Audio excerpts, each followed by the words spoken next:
The gun pressed against Riley's ribs felt like ice. "Take a shower." Sergeant Donovan had mocked her that morning in front of 47 men, his voice dripping contempt. Now, 12 hours later, he had her at gunpoint with 6 hostages kneeling in the dirt. "You should have listened," he hissed. "Should have quit when you had the chance." Riley's hands stayed steady despite the fear screaming through her veins. What he didn't know, what none of them knew, was that the filthy, exhausted woman he'd humiliated all week had 16 kills across 3 continents. And in the next 30 seconds, she was going to add 1 more, or die trying. Before we begin, if you enjoy stories of courage, justice, and unexpected heroes, please subscribe to our channel and hit that notification bell. Stay with us until the very end. You won't believe where this goes. And comment below with your city so I can see how far this story travels. Now, let's dive in. The San Diego sunrise had no mercy. It came up hot and bright over the SEAL training compound, turning the obstacle course into a shimmering mirage of pain. Riley Chen had been awake for 36 hours straight. Her muscles screamed, her lungs burned. Her hands were raw and bleeding from the rope climbs, the wall scales, the endless crawling through mud and wire, and everything the instructors could devise to break the weak. She wasn't weak. But standing in formation at Euro 600, covered in dirt that had dried and cracked on her skin, sweat mixing with blood from a dozen small cuts, she knew exactly what she looked like. Small, filthy, out of place. The only woman among 47 men, most of whom outweighed her by 80 pounds and stood 6 inches taller. Perfect. The formation stood at attention in 3 perfect rows. Candidates who had survived the first week of SEAL sniper school, the initial culling that sent 15 men home in tears. The instructors walked the line like predators selecting prey, and leading them was Sergeant Bryce Donovan. 6'3", 220 pounds of ego wrapped in a SEAL trident and a chip on his shoulder the size of California. 34 years old, a combat veteran with 2 deployments, a reputation for washing out candidates who didn't meet his impossible standards, and absolutely zero patience for what he called social experiments in combat roles. He stopped in front of Riley, leaned in close, inhaled dramatically, then jerked back like he'd been slapped. Jesus Christ. His voice carried across the compound, loud enough for everyone to hear. Loud enough to be meant for everyone to hear. "Chen, when's the last time you took a shower?" Riley's eyes stayed forward. 200 hours yesterday, Sergeant." "Well, you smell like you haven't bathed in a week." He turned to the formation, playing to his audience. "Anybody else smell that?" "That's the smell of someone who doesn't belong here. That's the smell of failure." A few uncomfortable laughs rippled through the ranks. Riley's jaw tightened microscopically. Otherwise, she didn't move. Donovan circled her like a shark.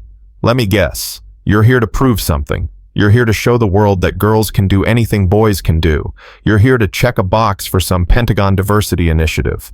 "No, Sergeant. No." He stopped in front of her again. "Then why are you here?" "To complete sniper training, Sergeant." "To complete sniper training," he repeated mockingly. "You hear that, gentlemen? She wants to complete sniper training. Not to become a warrior, not to serve her country, to complete a course, like it's college, like she'll get a certificate at the end and put it on her resume." More laughs, louder this time. Riley said nothing. "Tell you what, Chen, why don't you drop and give me 50 push-ups, maybe sweat some of that stink off?" "Yes, Sergeant." She dropped. Perfect form. Knocked out 50 without pausing. Her breathing controlled her movements precise. When she finished, she popped back to attention, not even winded. Donovan's eyes narrowed. He'd expected her to struggle, expected weakness. 50 more. "Yes, Sergeant." She dropped again. 50 more. Same perfect form. Same controlled breathing. The laughter had stopped. Some of the candidates were watching her with new eyes, watching the small woman knock out push-ups that would have gassed half of them. Donovan's face reddened. "You think you're tough. You think 100 push-ups makes you a SEAL? Riley stood at attention. No, Sergeant. You're damn right it doesn't. You know what makes a SEAL combat. Blood. Watching your brothers die and still completing the mission. You know what you've got, a participation trophy and body odor. He turned to address the entire formation. This is why we have standards, gentlemen. This is why we don't lower the bar. Because when the bullets start flying, when you're bleeding out in some shithole country, you need to know the person next to you can handle it. Not someone who's here to make a political statement. Not someone who smells like they're afraid of soap. Riley's eyes flickered, just for a second. A micro-expression of pure rage that came and went so fast, only someone looking directly at her would have seen it. Donovan saw it, and he smiled. He'd found her button. Dismissed, he barked at the formation. Chen, you're on latrine duty. Maybe cleaning toilets will teach you something about hygiene. The candidates dispersed. Riley stood alone, waiting for orders. Donovan leaned in close, his voice dropping to a whisper only she could hear. I'm going to wash you out. I'm going to make every day of your life here so miserable that you'll quit just to make it stop. You don't belong here, and I'm going to prove it. Riley looked at him, really looked at him. Her eyes were dark and flat and completely empty of fear. Yes, Sergeant, she said quietly. Something about her tone made him pause, made him wonder just for a second if he'd miscalculated. Then he shook it off. She was 5'4" and 125 pounds. She was nobody. He walked away. Riley watched him go. Then she turned and headed to the latrines, her movements economical and precise.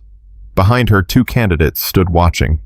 Corporal Jake Mitchell, 25, from a farm in Iowa, and Petty Officer 2nd Class Marcus Webb, 28, from the streets of Detroit. That was brutal, Mitchell said quietly. Webb shook his head. That was personal. Donovan doesn't go that hard on people unless he wants them gone. You think she'll make it? Webb studied Riley's retreating figure. Did you see those push-ups? Perfect form. Didn't even break a sweat. There's something about her. Something like what? I don't know. But I don't think she's what she seems. They had no idea how right they were. Riley cleaned toilets for 3 hours. Scrubbed them until they gleamed. Did it without complaint, without resentment, with the same meticulous precision she brought to everything. Because this wasn't real. This was cover. This was the mission. And the mission was all that mattered. When she finished, she had 45 minutes before the next training evolution. She went to her barracks, a converted shipping container she shared with no one because none of the male candidates wanted to room with the diversity hire. She locked the door, pulled out her phone. The phone that officially didn't exist, that routed through 7 proxy servers and 3 satellite relays before connecting to a small office in Langley, Virginia. Agent Sarah Cross answered on the first ring. Status. Donovan escalated this morning. Public humiliation in front of the entire formation. He's making it personal. Can you maintain cover? Yes. Riley's voice was flat professional. But the attention isn't ideal. I need to narrow the suspect list faster. What do you have? Riley pulled up encrypted files on her phone. 3 possibles. Donovan's the obvious choice. He has the access, the technical skills, the financial motive. His ex-wife cleaned him out in the divorce, and he's gambling heavy online. Crypto transactions that don't match his salary. That's not proof. No.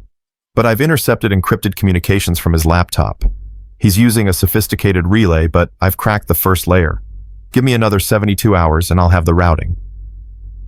You don't have 72 hours. Command wants results. 2 more Allied snipers were killed in Syria yesterday.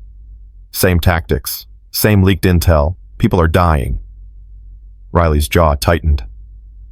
Then I'll work faster. What about the other 2 suspects? Lieutenant Commander Parks, he runs the curriculum. Has access to everything, but his financials are clean. Family money, no debts, no red flags. He's possible, but unlikely. And the third judge, Master Chief Rodriguez. 22 years and 6 months from retirement. Wife has cancer, medical bills are crushing him. He has motive and access, but I don't see him as the type. Sarah's voice hardened. Your job isn't to psychoanalyze. It's to find evidence. Parks and Rodriguez are still in play until you can eliminate them. Understood. How are you holding up? The question surprised Riley. Sarah wasn't usually the type to ask about feelings. I'm fine. That's not what I asked. Riley paused. Donovan's harassment is effective. He knows how to apply pressure, but I've had worse. Vienna was worse. This is different. Vienna, you were hunting a target. Here you're being hunted. I can handle it. I know you can. But remember why we do this, Riley. Remember who you're protecting. Tommy, her brother. 20 years old, studying engineering at Berkeley, who thought his big sister was a boring Coast Guard logistics officer who pushed papers and counted supplies, who had no idea that she'd killed 16 people across 3 continents before she turned 23, who would never know if she did her job right. I remember, Riley said quietly. Good. Report in 24 hours. And Chen. If Donovan compromises your cover before you have proof the mole walks, more people die. Don't let your pride blow this. The line went dead. Riley sat on her bunk, staring at nothing. The container smelled like rust and old sweat. Her body ached from the endless physical punishment. And somewhere out there, a traitor was selling American lives for cash. She pulled out a different phone, her personal one, scrolled to a photo of Tommy grinning at his last birthday holding a cake she'd sent from Germany. He looked so young, so innocent, so completely ignorant of the darkness that existed in the world. That was the point. That was why she did this. Her encrypted phone buzzed, a text from Tommy. Hey sis, just aced my thermodynamics exam. Wish you were here to celebrate. Miss you. When are you coming home? Riley typed back carefully. So proud of you. Stuck in Germany with inventory audits. Boring as always. Love you. Stay safe. The lie came easily. The lies always did. She put both phones away, checked her watch. 30 minutes until the range. She needed to be good, but not too good. Good enough to pass, not good enough to stand out. Invisible. Competent, but unremarkable. The hardest performance of all. The shooting range sprawled across the eastern edge of the compound, 25 firing positions with targets at various distances. The candidates gathered in groups, checking weapons, adjusting scopes, talking in low voices about wind speed and elevation, and all the technical details that separated a good shooter from a great one. Riley stood alone. Donovan prowled the line, stopping at each position, offering corrections, advice, criticism. When he reached Riley, he didn't even look at her. Chen, you're on position 25, at the end, away from the real shooters, so you don't hurt yourself. Yes, Sergeant. She moved to the last position, the worst spot on the line, the one with the worst light, the worst angle, the most wind interference. She didn't complain, just set up her rifle and M110 semi-automatic sniper system with the same meticulous precision she'd shown cleaning toilets. The rangemaster called the line hot. Targets appeared at 600 yards. Man-sized silhouettes. The candidates began firing, the sharp crack of rifles echoing across the range. Riley settled into position, controlled her breathing, let her heart rate drop. Her finger rested lightly on the trigger, no pressure, just contact. She'd done this 1,000 times. In training, in combat, in the dark with enemies closing in and zero room for error. This was easy. She fired 5 rounds, 5 perfect center mass hits, smooth, controlled, professional, good enough to pass, not good enough to impress. Down the line, she heard Donovan's voice. Mitchell, you're pulling left. Compensate for the wind. Webb, good group, but you're slow. Speed up your target acquisition. He moved past Riley without stopping. Didn't check her targets. Didn't offer feedback. Didn't acknowledge her existence. Perfect. The rangemaster called a ceasefire. Targets rotated. New silhouettes appeared at 800 yards. Longer distance. Harder shot. More variables. The candidates fired again. This time the group spread out. Misses started appearing.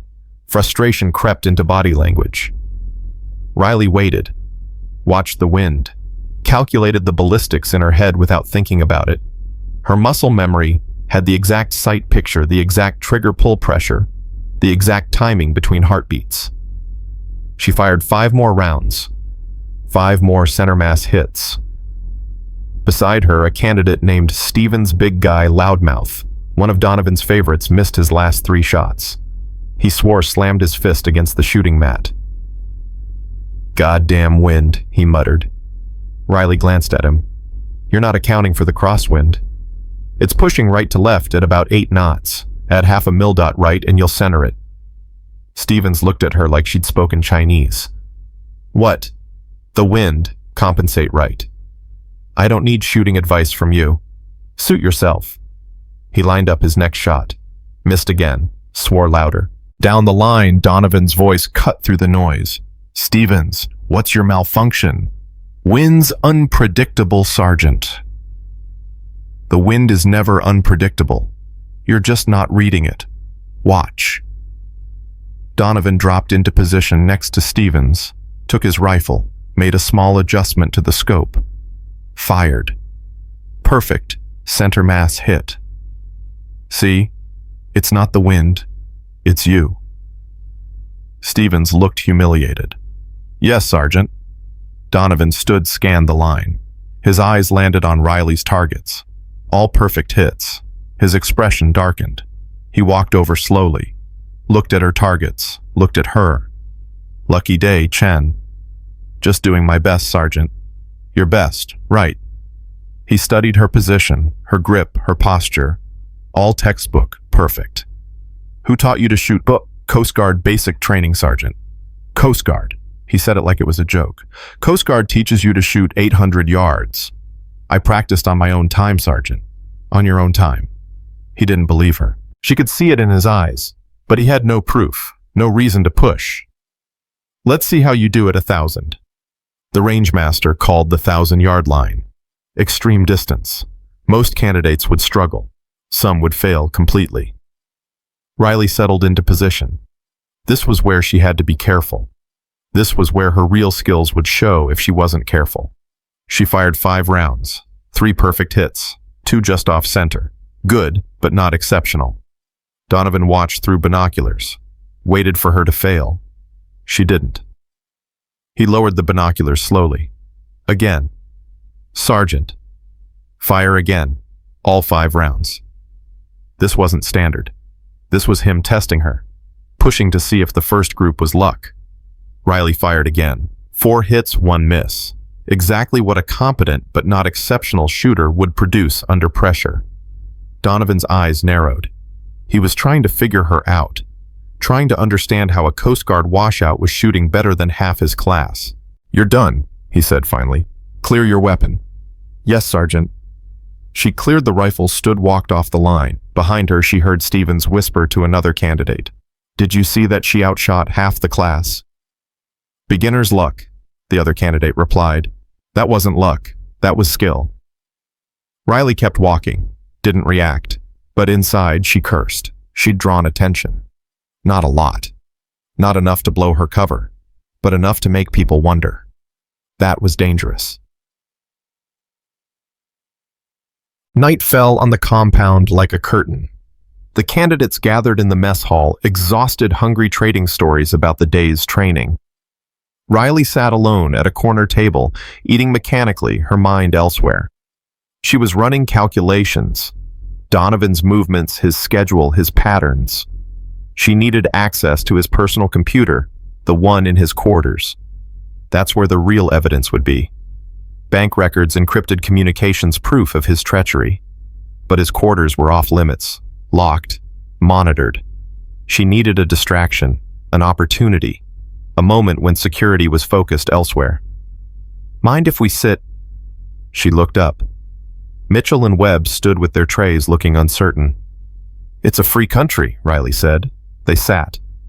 For a long moment nobody spoke. Then Mitchell cleared his throat. "That was impressive shooting today." "It was adequate." "It was better than adequate." "Where'd you really learn to shoot like that?" Riley looked at him. Weighed her options. These two had been watching her, noticing things. That could be a problem, or it could be an asset. "My dad taught me," she said quietly. "Before he died. He was a Marine Scout sniper. I grew up on ranges. It wasn't entirely a lie. Her father had been a Marine. He had taught her to shoot. He'd just also been a CIA operative who died on a mission she still didn't have full clearance to read about. Webb leaned forward. Donovan's got it out for you. You know that, right? I noticed. He washes out anyone he doesn't like, and he doesn't like you. I can handle it. Maybe, but you don't have to handle it alone. Mitchell glanced at Webb, then back to Riley. We've been watching. You're good. Better than good. And Donovan's pushing you 10 times harder than anyone else. It's not right. Riley studied them. Mitchell had honest eyes, farm kid decency. Webb had street smarts written all over him, the kind of situational awareness that came from growing up hard. They were both genuinely trying to help, which meant they were both potential complications. I appreciate it, she said carefully, but I'm here to do a job, not make friends. Fair enough, Webb said. But if you need backup, we've got you. Before Riley could respond, the mess hall doors banged open. Donovan strode in with another instructor, Lieutenant Commander Parks. They were arguing in low voices, but the tension was visible. Riley's attention sharpened. She'd been watching Parks, trying to determine if he was involved. This was the first time she'd seen him and Donovan interact with obvious conflict. Can't keep running your program like a personal vendetta, Parks was saying. My program produces results, Donovan shot back. I don't care about your sensitivity training. I care about combat-ready snipers. Washing out candidates because you don't like them isn't producing results. It's abuse of authority. You want to file a complaint? Go ahead. See where it gets you. They moved past Riley's table, still arguing. She caught fragments. Inspector General. Above your pay grade. Better watch yourself. Then they were gone, disappearing into the back offices. Riley's mind raced. Conflict between Donovan and Parks. That suggested they weren't working together, which meant Parks was likely clean and Donovan remained the primary suspect. She needed that computer access. Tonight. You okay? Mitchell asked. You zoned out there. Fine. Just tired. Long day. She stood, dumped her tray, headed for the barracks. But she didn't go inside. Instead, she circled around the back into the shadows between buildings, moving with the practiced stealth of someone who'd spent years in the dark. Donovan's quarters were in the instructor housing, a separate row of prefab units, with actual doors and privacy. She'd already mapped the area, knew the patrol schedules, understood the security gaps. She waited in the darkness, watching. At 2200, Donovan emerged, heading for the gym. He worked out every night like clockwork, 2 hours minimum. Obsessive about fitness, about maintaining the image of the perfect warrior. Riley gave him 5 minutes, then she moved. The lock on his door was military standard. She had it open in 30 seconds using tools hidden in her belt. Inside the quarters were exactly what she expected. Neat, organized, dominated by photos of Donovan in combat. Donovan with his team, Donovan receiving awards. An altar to his own ego. The computer sat on a small desk. She powered it on, pulled out a USB drive loaded with software that would crack his password and clone his hard drive in under 10 minutes. The software worked. The hard drive cloned. She pulled the drive, shut down the computer, moved to the door. Footsteps outside. She froze, listened. 2 people talking quietly, coming closer. Told you she's not cut out for this program, Donovan's voice. Riley's eyes darted around the room. No windows. 1 door, no exit. She moved fast, slipped into the small closet, pulled the door almost closed, left a sliver to see through. The door opened. Donovan entered with Master Chief Rodriguez, the 3rd suspect on Riley's list. They were deep in conversation. I don't care what Parks says, Donovan was saying. I run this program my way. Rodriguez shook his head. You're taking it too far, Bryce. The Chen girl hasn't done anything wrong. She's performing well. She doesn't belong here. Maybe not. But that's not your call. You keep pushing like this, someone's going to notice. Someone's going to ask questions. Let them ask. I've got 20 years of results backing me up. Rodriguez sighed. Look, I know you're dealing with personal stuff. The divorce, the money problems. I'm handling it. Are you? Because from where I'm standing, it looks like you're spiraling, and you're taking it out on candidates who don't deserve it. Donovan's face hardened. Is this why you came here to lecture me? I came here because you're my friend, and I'm worried about you. Don't be, I'm fine. Rodriguez studied him for a long moment. Then he pulled out an envelope from his jacket. The fundraiser for Maria's treatment. The guys contributed. It's not much, but I don't want charity. It's not charity. It's brothers taking care of brothers. Maria's sick. Let us help. Donovan took the envelope reluctantly. Thanks. You sure you're okay financially? I'm managing. Riley watched from the closet, her mind racing. Rodriguez's wife had cancer. Medical bills. Donovan had money problems from his divorce. Both had financial motive. But the interaction felt genuine. Two friends, one worried about the other. Rodriguez left. Donovan stood alone in his quarters, looking at the envelope. For a moment, his mask slipped. He looked exhausted, desperate, almost broken. Then he shook it off, tossed the envelope on his desk, and left. Riley waited 5 full minutes. Then she slipped out of the closet, out of the quarters, back into the night. Her heart was pounding, adrenaline singing through her veins. Too close, way too close. But she had the hard drive. She had evidence. Now she just needed to analyze it and prove what she already knew.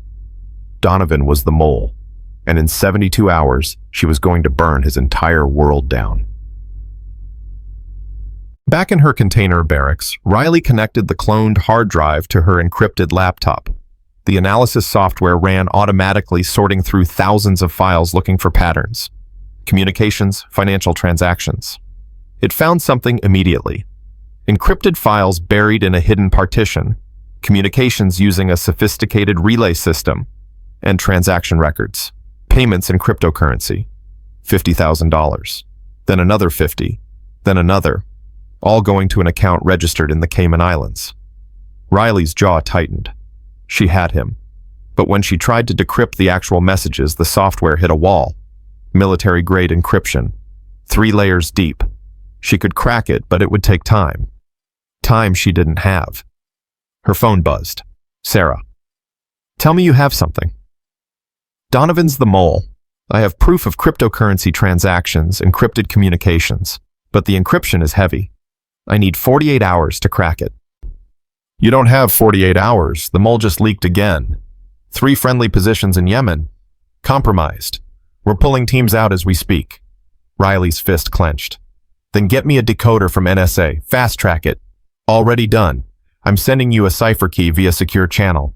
Should arrive in 3 hours. But Chen, listen to me. Donovan can't know you're onto him. The second he suspects, he'll rabbit. Or worse, he'll accelerate his operation and more people die. I'll maintain cover. You're sure?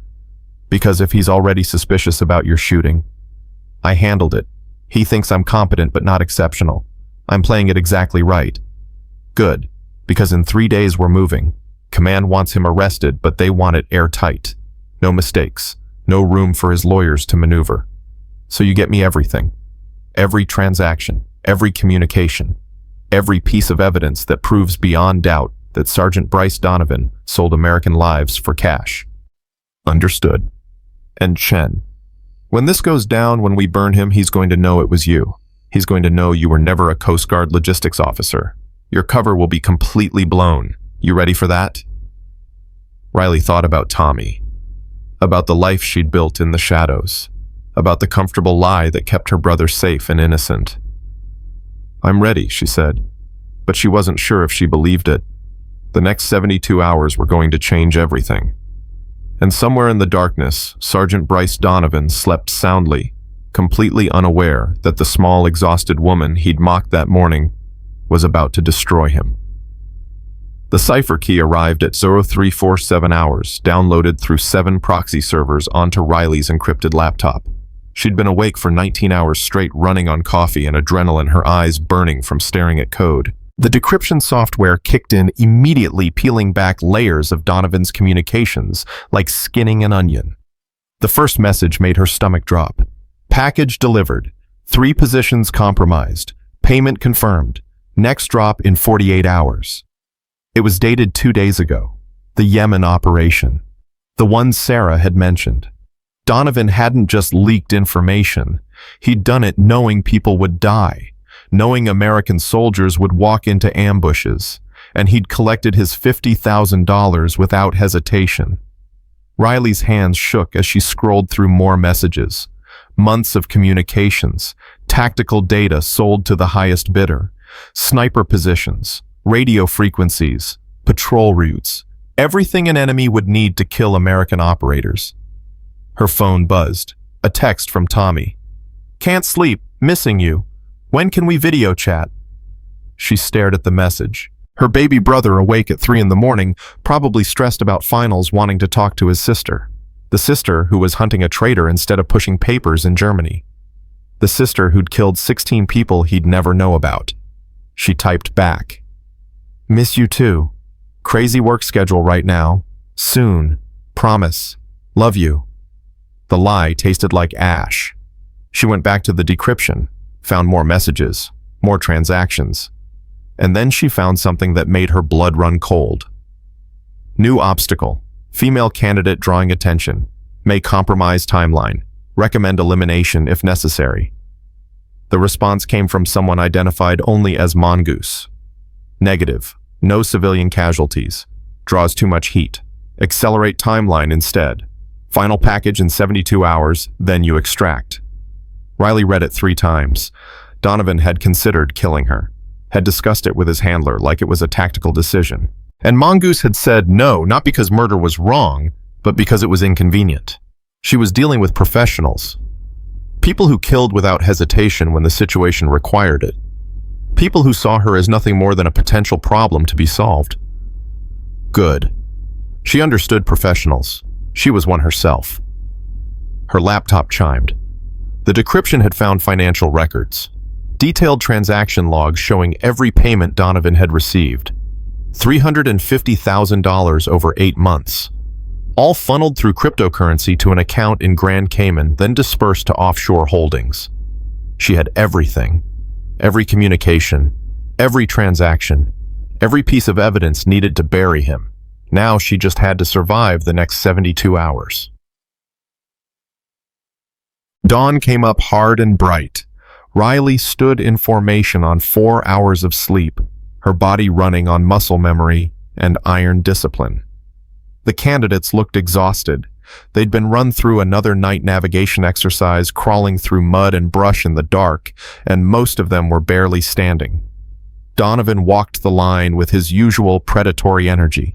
He stopped in front of a candidate named Morrison, a kid from Texas who looked ready to collapse.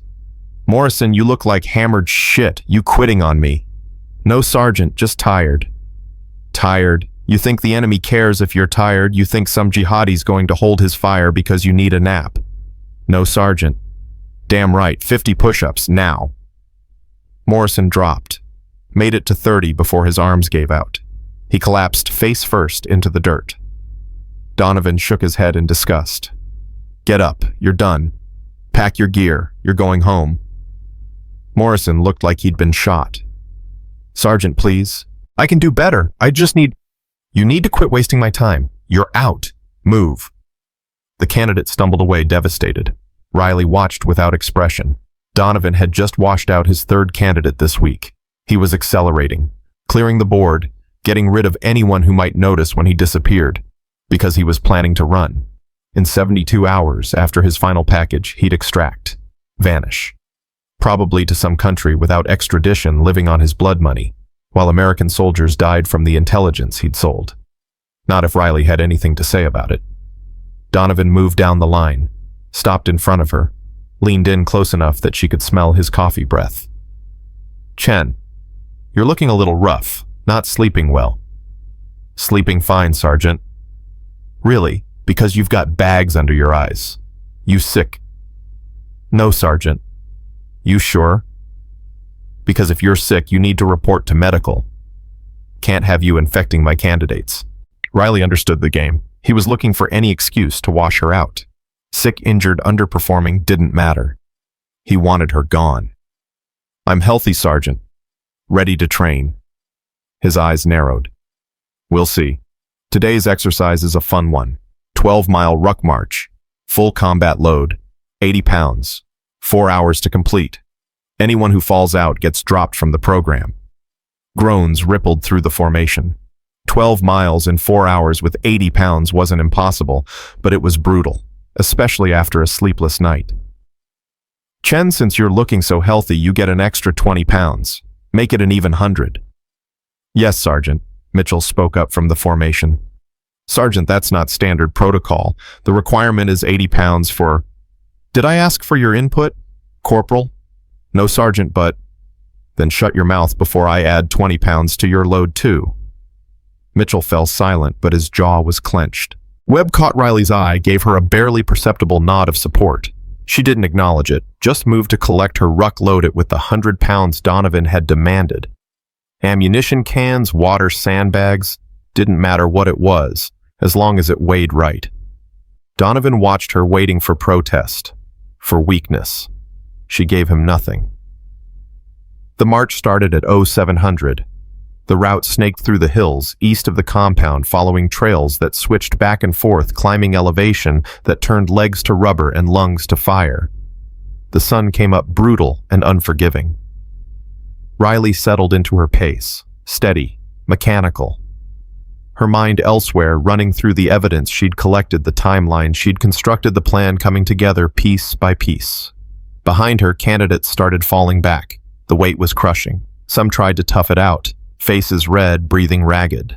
Others slowed to a walk, then stopped completely, hands on knees, defeated. Riley kept moving, one foot in front of the other. The 100 pounds felt like nothing. She'd carried wounded teammates through mountains in Afghanistan, had hauled sniper rifles and ammunition through jungles in the Philippines. This was a walk in the park. At the 6-mile mark, Donovan appeared beside her in a truck, driving slowly to match her pace. He leaned out the window.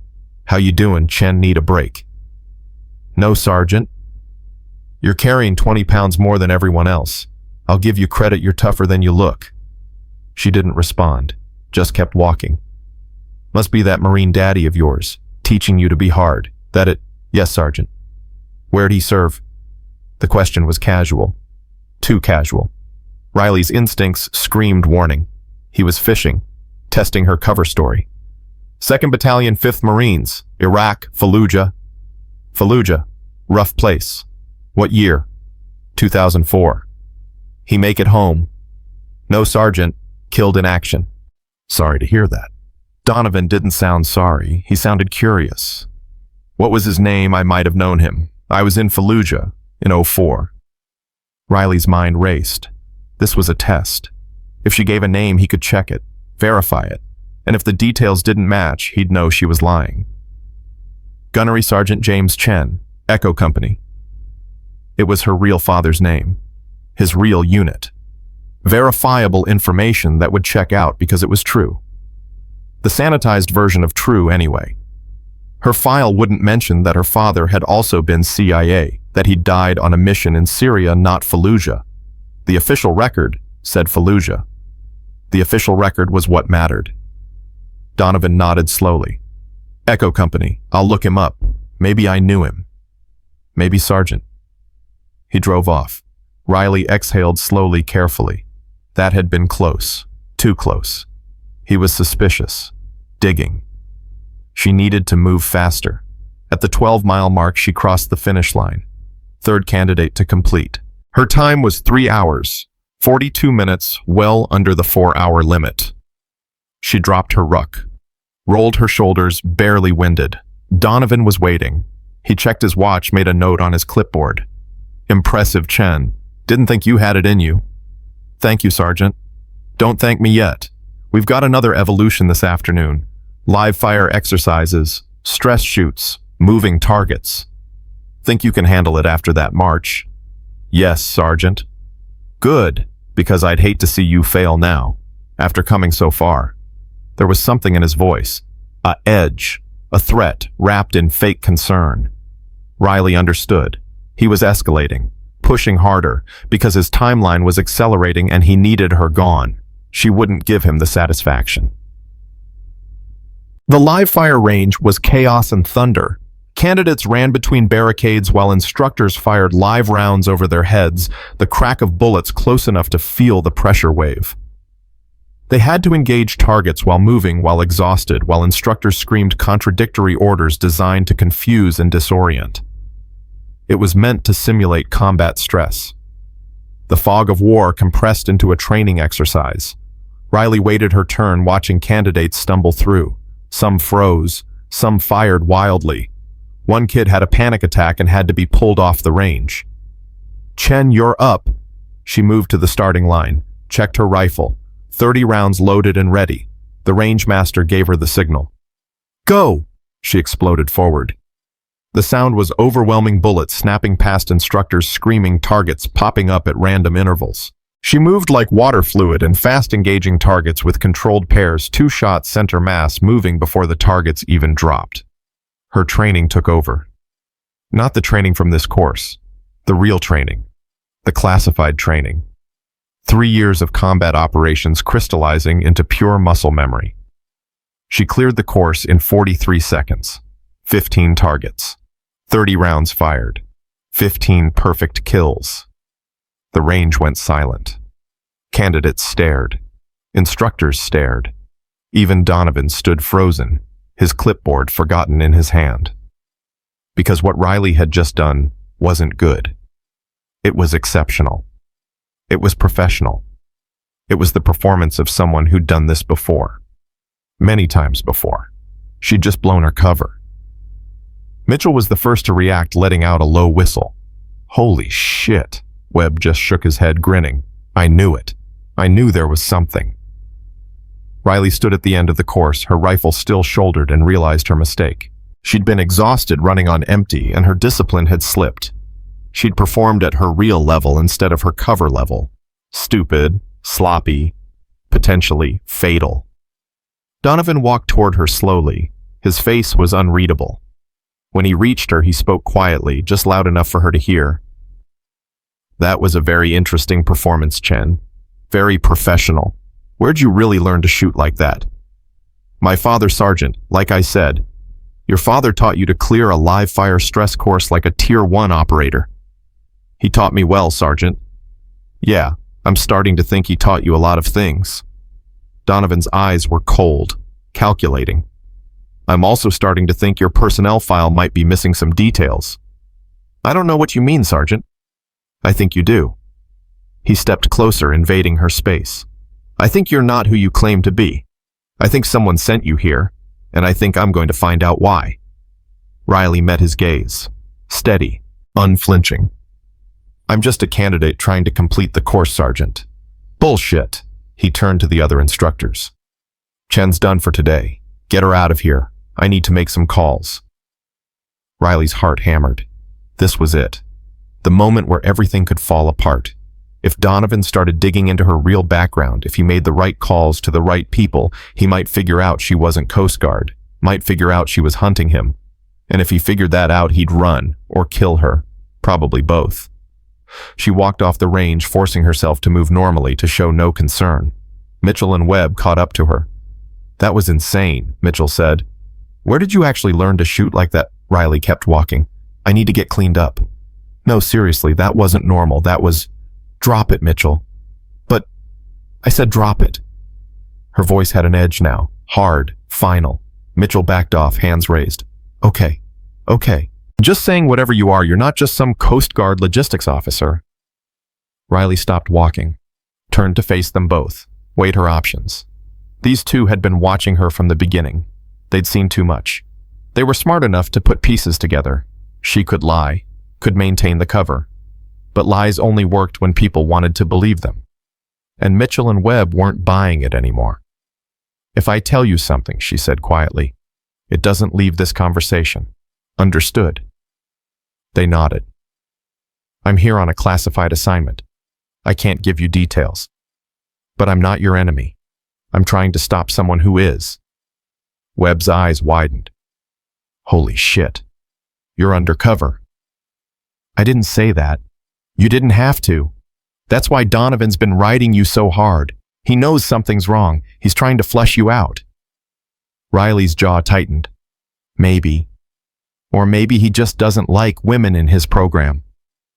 Mitchell shook his head. No, Webb's right. Donovan's been different with you. More personal. More aggressive. Like he's trying to break you before you can do something. These two were too smart for their own good. And now they were involved whether Riley wanted them to be or not. Listen to me carefully, Riley said. Whatever you think you know, forget it. Don't ask questions. Don't dig around. Don't do anything that might draw attention. Just complete your training and stay out of my way. What if we want to help? Webb asked. You can't. Can't or won't let us. Both. This is bigger than you understand. People have died. More will die if I don't stop it. The best thing you can do is pretend this conversation never happened. She walked away before they could respond. Behind her, she heard Mitchell whisper to Webb, "We need to watch her back. Whatever she's doing, Donovan's onto her. And if he's dirty, then she's in danger. Yeah, I got that part." Riley didn't look back, but part of her was grateful. Part of her that had been alone for so long, operating in shadows, with no backup, no support, no one she could trust. It was a dangerous feeling. Trust got people killed. She pushed it down, locked it away, focused on the mission. That night, Riley sat in her container barracks staring at her laptop. The evidence was complete. She had everything needed to prove Donovan's guilt. Communications, financial records, transaction logs, a complete trail from him to his handlers to the blood of dead American soldiers. She drafted her final report to Sarah, attached every file, every piece of proof, hit send. The encrypted transmission would take hours to route through all the security protocols, but by morning command would have everything they needed. Arrest warrants would be issued. NCIS would move in. Donovan would be in chains by tomorrow night. Mission complete. Her personal phone buzzed. Tommy calling via video chat. Riley almost didn't answer.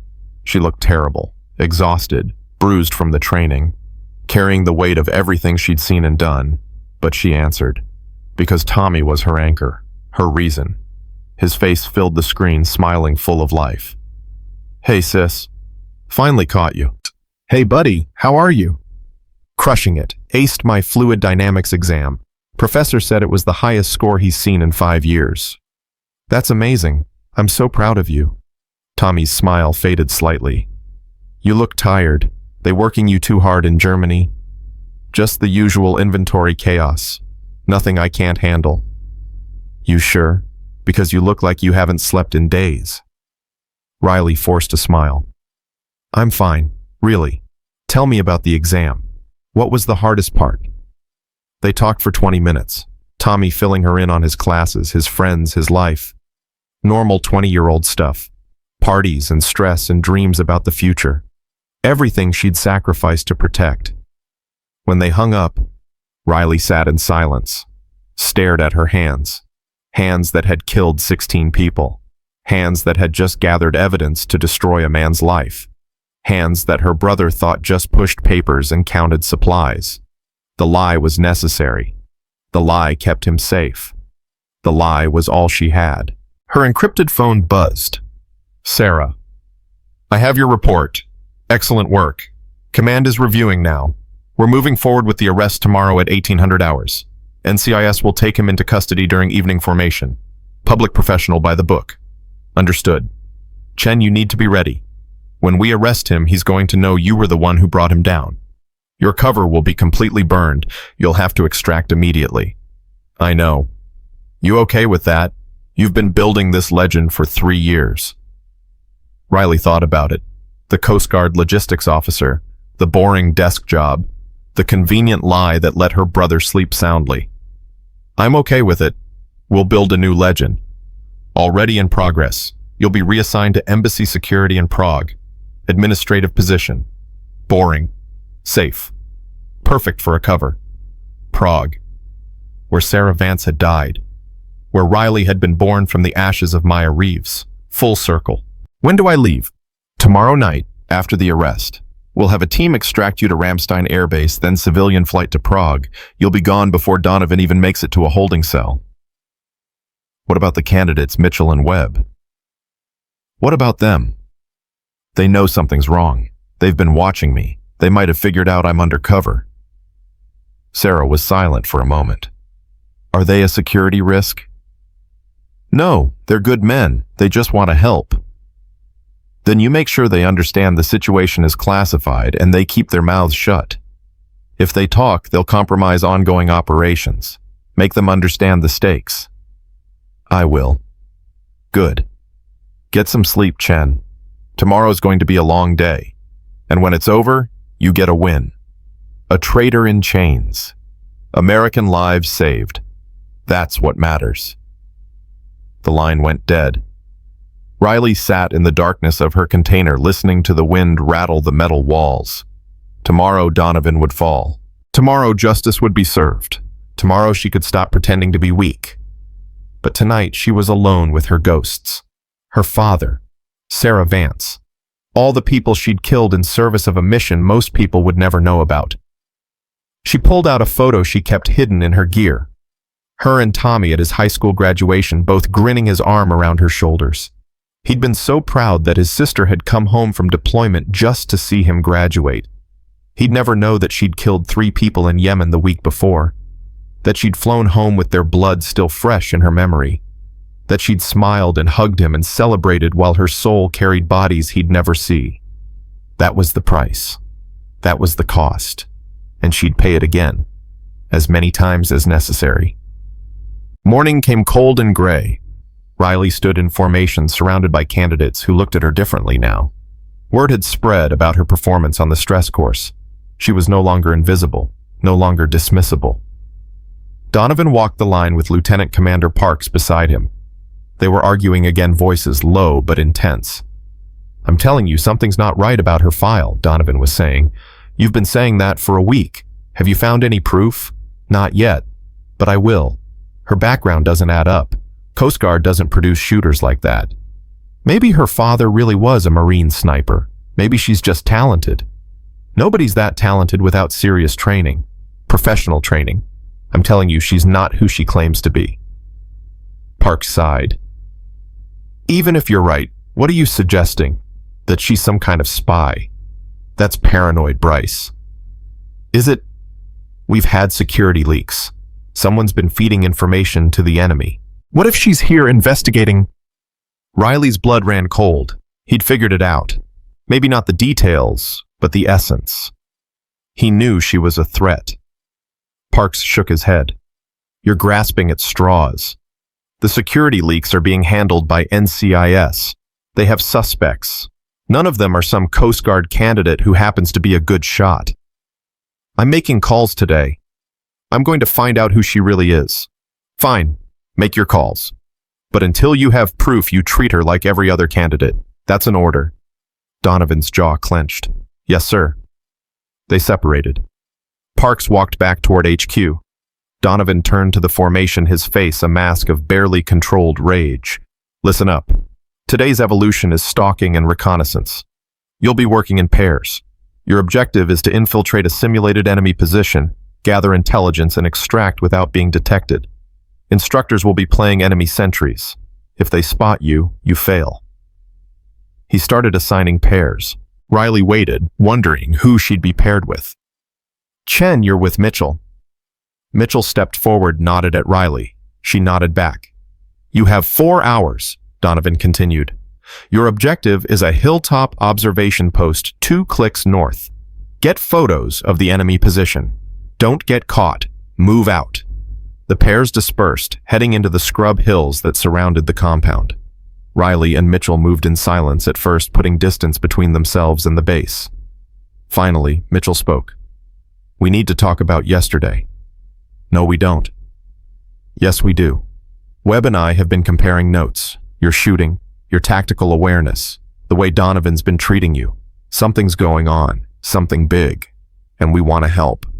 Riley stopped walking, turned to face him. You can't help. The best thing you can do is forget everything you've noticed and stay out of my way. What if we can't do that? Then you're going to get yourself killed. Or worse, you're going to get other people killed. This isn't a game, Mitchell. This is life and death. We get that. We're SEALs. We understand life and death. No, Riley said quietly. You're candidates.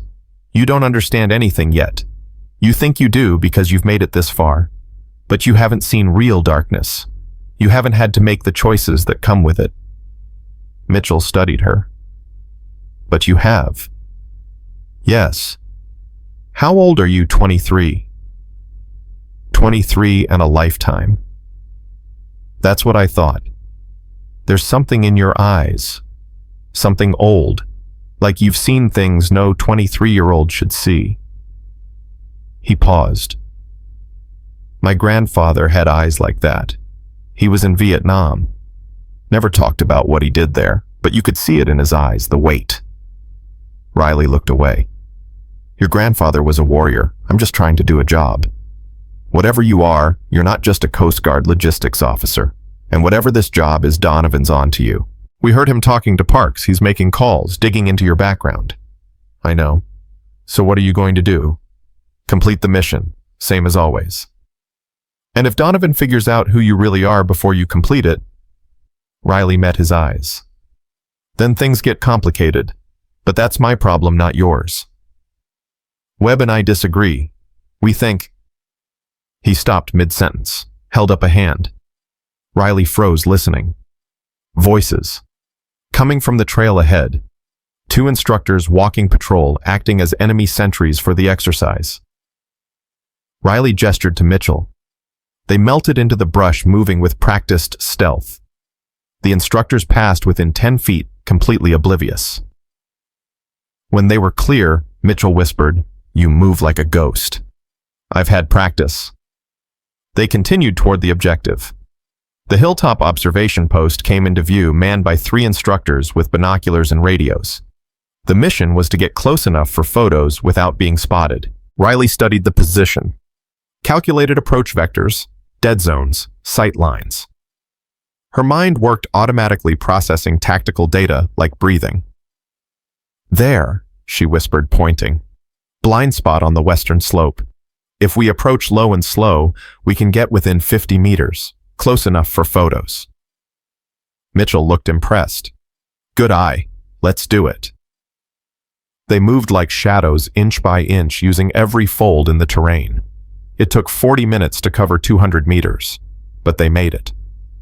Riley pulled out a camera, snapped photos of the position from multiple angles, documented everything.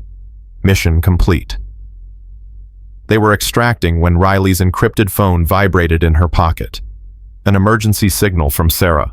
Something was wrong. She checked the message, her blood running cold. "NCIS arrest delayed 24 hours. Mongoose identified. High-level Pentagon official. Arrests must be coordinated. Stand by for further orders. Maintain cover. Do not engage." Riley read it twice, her mind racing. Mongoose was Pentagon brass, which meant this conspiracy went higher than just Donovan, which meant the investigation was bigger than she'd known, which meant she had to survive another 24 hours under Donovan's increasingly suspicious scrutiny. "You okay?" Mitchell asked. "You just went pale." "I'm fine. Let's get back." They navigated back to the compound, turned in their photos, passed the exercise with flying colors. But as they stood in formation for the debriefing, Riley saw Donovan on his phone, talking urgently to someone. His eyes kept cutting to her, suspicious, calculating. He was making his calls, digging into her background. And in 24 hours, he'd either be in custody or he'd have figured out she was hunting him. The next day was going to determine everything. Riley just had to make sure she survived it. The call came at 05:30 hours, shattering what little sleep Riley had managed. Donovan's voice crackled through her phone, cold and sharp as a blade. "Chen, my office, now." The line went dead before she could respond. Riley dressed quickly, her mind calculating probabilities. He'd found something. Had to have. The question was what and how much. She checked her encrypted phone. No messages from Sarah. No updates on the delayed arrest. She was on her own. The walk to Donovan's office felt like walking to an execution. The compound was still dark, most candidates still sleeping. Her boots echoed on the concrete path. Every instinct screamed danger. Donovan's door was open. He sat behind his desk, a file folder spread in front of him. His eyes tracked her as she entered. "Close the door." She did. Stood at attention. Waited. He let the silence stretch. An interrogation technique. Make them sweat. Make them talk first. Riley had been trained by people who invented these techniques. She could wait all day. Finally, Donovan spoke. I made some calls yesterday about you, about your father, Gunnery Sergeant James Chen, Echo Company, 2nd Battalion, 5th Marines. Yes, Sergeant.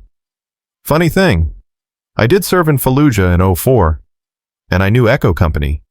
Knew them well. We ran joint operations. Riley's pulse quickened, but her face remained blank. Small world, Sergeant. Yeah, real small. Which is why I found it interesting that I don't remember any Gunnery Sergeant James Chen. I remember the company commander. I remember the platoon sergeants, but no Chen. Echo Company had over 200 Marines, Sergeant. You couldn't have known everyone. True. So I checked the casualty lists. Public record, easy to verify. He tapped the folder. And I found him. Gunnery Sergeant James Chen. Killed in action November 2004, Fallujah. Purple Heart, Bronze Star. Everything checks out. Riley waited. There was more coming. Except for one detail. James Chen didn't have a daughter. He had a son, Michael Chen, who's currently a software engineer in Seattle. The room temperature dropped 10 degrees. Riley's mind raced. Her cover story had a hole, a critical, fatal hole. She'd used her real father's real service record, but forgotten to account for his real family details. Sloppy, potentially catastrophic. But she didn't flinch, didn't break eye contact. I'm his daughter from his first marriage, before he enlisted. My mother and he divorced when I was 3. Michael's from his second marriage. It was a lie built in real time, constructed from fragments of truth and desperation. But it was plausible. Divorces happened. First marriages got forgotten in official records. Donovan stared at her. First marriage. Not mentioned in his service record. Wouldn't be. It was before he joined. My mother moved to California. Remarried. I took her new husband's name until I was 18, then changed it back to honor my father. Convenient story. It's the truth, Sergeant. Prove it. How my mother's been dead for 5 years. My stepfather died 2 years ago. The records would be in family court in San Diego from 30 years ago. You want me to dig through decades of paperwork to prove I'm who I say I am? Donovan's jaw tightened. He had suspicions, but no proof. And without proof, he couldn't act. Not officially. I think you're lying. I think everything about you is a lie, and I'm going to prove it. You're welcome to try, Sergeant. But in the meantime, I have training to complete. She held his gaze, steady, unflinching, daring him to make a move. His phone rang. He glanced at it, frowned. Get out. We're not done. Riley saluted, turned, walked out. Her heart hammered, but her stride stayed calm, controlled. Once outside, she allowed herself one deep breath. That had been close. Too close. Her encrypted phone buzzed. Sarah. Status update. Arrests moving forward 1800 hours today. NCIS teams in position. Mongoose identified as Deputy Director of Defense Intelligence. Simultaneous arrests across 3 locations. You need to maintain cover for 12 more hours. Riley typed back.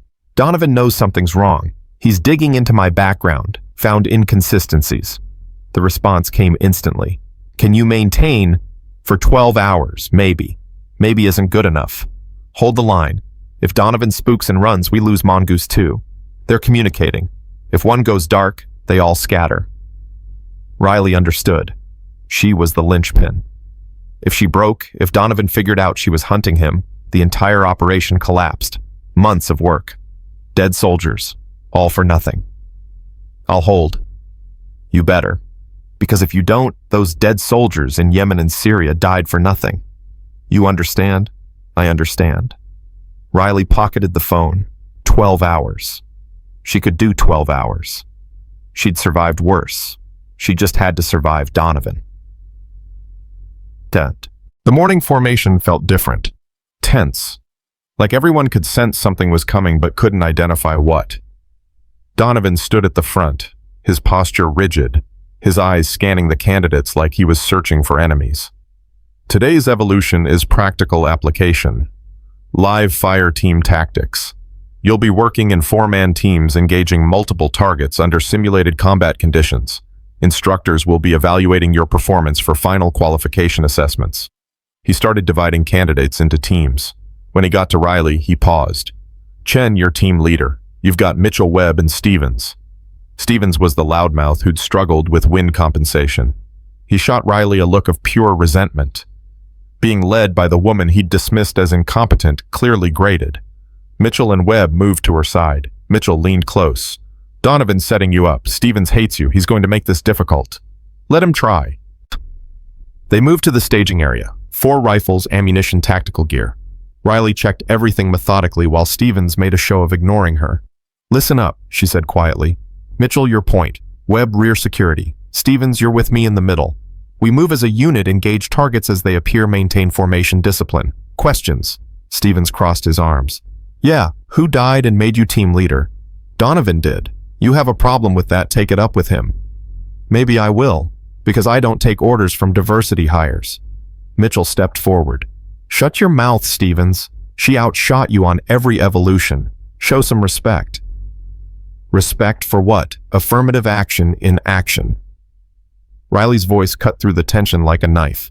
Stevens, you can hate me all you want, but for the next hour you follow my orders or you fail this evolution. Your choice. He glared but said nothing. They moved to the course. A urban warfare simulation with buildings, alleyways, pop-up targets representing enemies and civilians. The objective was to clear the area without civilian casualties while engaging all hostile targets. The whistle blew. Mitchell took point, moving with good tactical sense. Riley directed from the center, her voice calm and precise. Left corner, 2 hostiles. Webb engage. Webb fired. 2 clean hits. Moving forward. Stevens cover right. Stevens hesitated, his rifle tracking slowly. A hostile target popped up. Riley engaged before he could, dropping it instantly. Stevens, I said cover right. That means you shoot things on the right. I was getting to it. Get to it faster or people die. They moved through the course. Riley's commands were crisp, efficient. She'd run operations like this in Mosul and Kabul, in places these candidates had only seen on maps. This was muscle memory. 3 minutes and a civilian target popped up directly in front of Stevens. He fired reflexively. Ceasefire! The rangemaster's voice boomed. Stevens, you just killed a civilian. Your team fails. Stevens' face went red. It was in my line of fire, I reacted. You reacted wrong. Clear the course. They walked off. Stevens rounded on Riley. This is your fault. Your commands were confusing. My commands were clear. You weren't listening. I was listening fine. You're just a terrible leader. Mitchell stepped between them. Stevens, shut up. You shot a civilian. Own it. I don't have to own anything, especially not from her. Riley's voice went quiet. Dangerous. You're right. You don't have to own anything. You can wash out instead. Because that's where you're headed. Not because of me, because you're not good enough. You don't have the discipline. You don't have the focus. And you definitely don't have the humility to learn from your mistakes. Stevens stepped closer, invading her space. You think you're better than me. I know I am. But prove it. I just did. I didn't shoot the civilian. You did. His fist came up. Riley saw it coming a mile away. She could have blocked it, could have put him on the ground in half a second. But she didn't, because that would expose her training. Instead, she stepped back, let Mitchell catch Stevens' arm. Don't, Mitchell said. Don't give them a reason to kick you out. Donovan appeared from nowhere. What's going on here? Stevens jerked his arm free. She's incompetent. She got us failed. Donovan looked at Riley. That true, Chen? Stevens shot a civilian target, Sergeant. I gave clear commands. He didn't follow them. The rangemaster confirms that, Webb added. Stevens fired on a non-hostile. Donovan studied them all. Riley could see the calculation in his eyes. He wanted to blame her, wanted any excuse to wash her out. But the facts didn't support it. Stevens, you're on report. 2 more mistakes and you're done. Chen, your team failed the evolution. You'll repeat it tomorrow. Yes, Sergeant. They dispersed. Stevens shot Riley a look of pure hatred as he walked away. Mitchell and Webb stayed close. He's going to be a problem, Webb said. Riley watched Stevens retreat. He already is. Lunch was tense. Riley sat alone as usual, but she could feel eyes on her. candidates whispering. She'd become a focal point. Some respected her skills, others resented her presence. The division was growing. Her encrypted phone buzzed. A text from Tommy. "Sis, are you okay? You haven't called in 3 days. Getting worried." Guilt stabbed through her. 3 days. She'd been so focused on the mission, she'd forgotten to maintain her cover with the one person who mattered most. She typed back, "Sorry, crazy week, big inventory audit. I'm fine. Promise. We'll call tonight." The lie tasted worse every time. "You better. Love you. Love you too." She put the phone away, looked up to find Donovan watching her from across the mess hall. He was on his phone too, talking to someone, his eyes never leaving her. He was making more calls, digging deeper, and with every hour the risk grew that he'd find something that didn't add up. Riley checked her watch. 7 hours until the arrests. 7 hours to maintain cover. 7 hours to survive. Her phone buzzed again. Sarah. New development. Donovan just contacted Mongoose. "We intercepted the communication. He's suspicious about you. Mongoose told him to handle it quietly. They're planning something." Riley's blood went cold. What kind of something? Unknown. But surveillance shows Donovan accessing the armory 30 minutes ago. He checked out a sidearm, not standard for training day. A sidearm. For an instructor who normally didn't carry during training evolutions. He was preparing for violence. Riley typed quickly. "Do I extract now?" "Negative. You extract Donovan and Mongoose both run. We need them to think everything's normal until the arrests happen. You have to stay." He's armed and suspicious. If he decides to eliminate the threat, you're trained for this. You can handle one instructor with a pistol. Not without blowing my cover completely. Then don't blow your cover. Maintain until 1800. That's an order. Riley wanted to argue. Wanted to tell Sarah that orders didn't matter when you were staring down a man with a gun and murder in his eyes. But she knew the stakes, knew what was riding on this.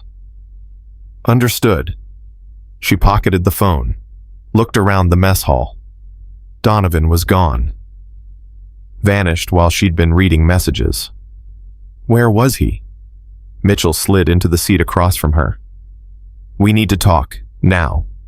"Not a good time." "Make it a good time. Webb and I just saw Donovan and Stevens talking, private conversation, and Stevens looked way too happy afterward." Riley's instincts screamed. "What did you hear?" "Nothing. But the body language was clear. Donovan gave Stevens instructions. And whatever those instructions were, Stevens is on board.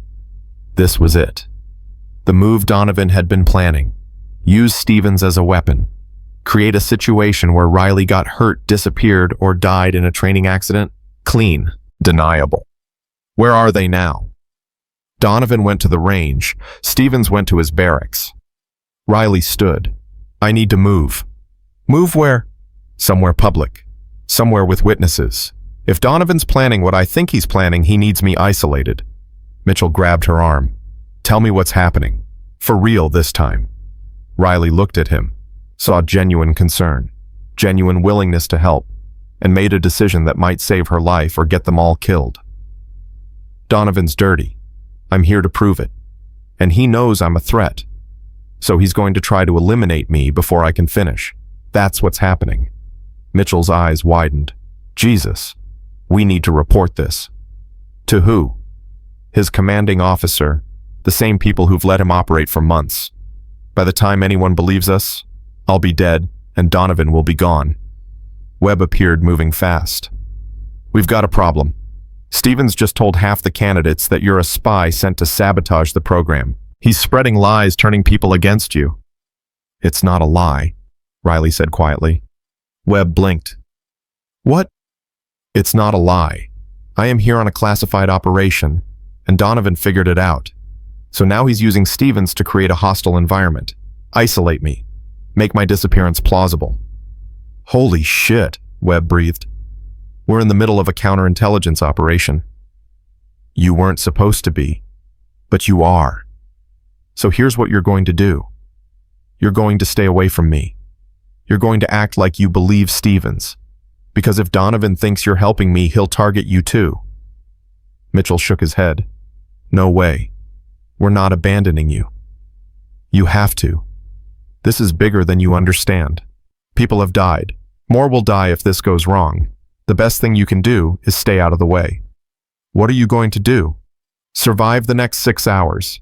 Then people way above our pay grade are going to handle Donovan. But I have to make it to 1800 hours.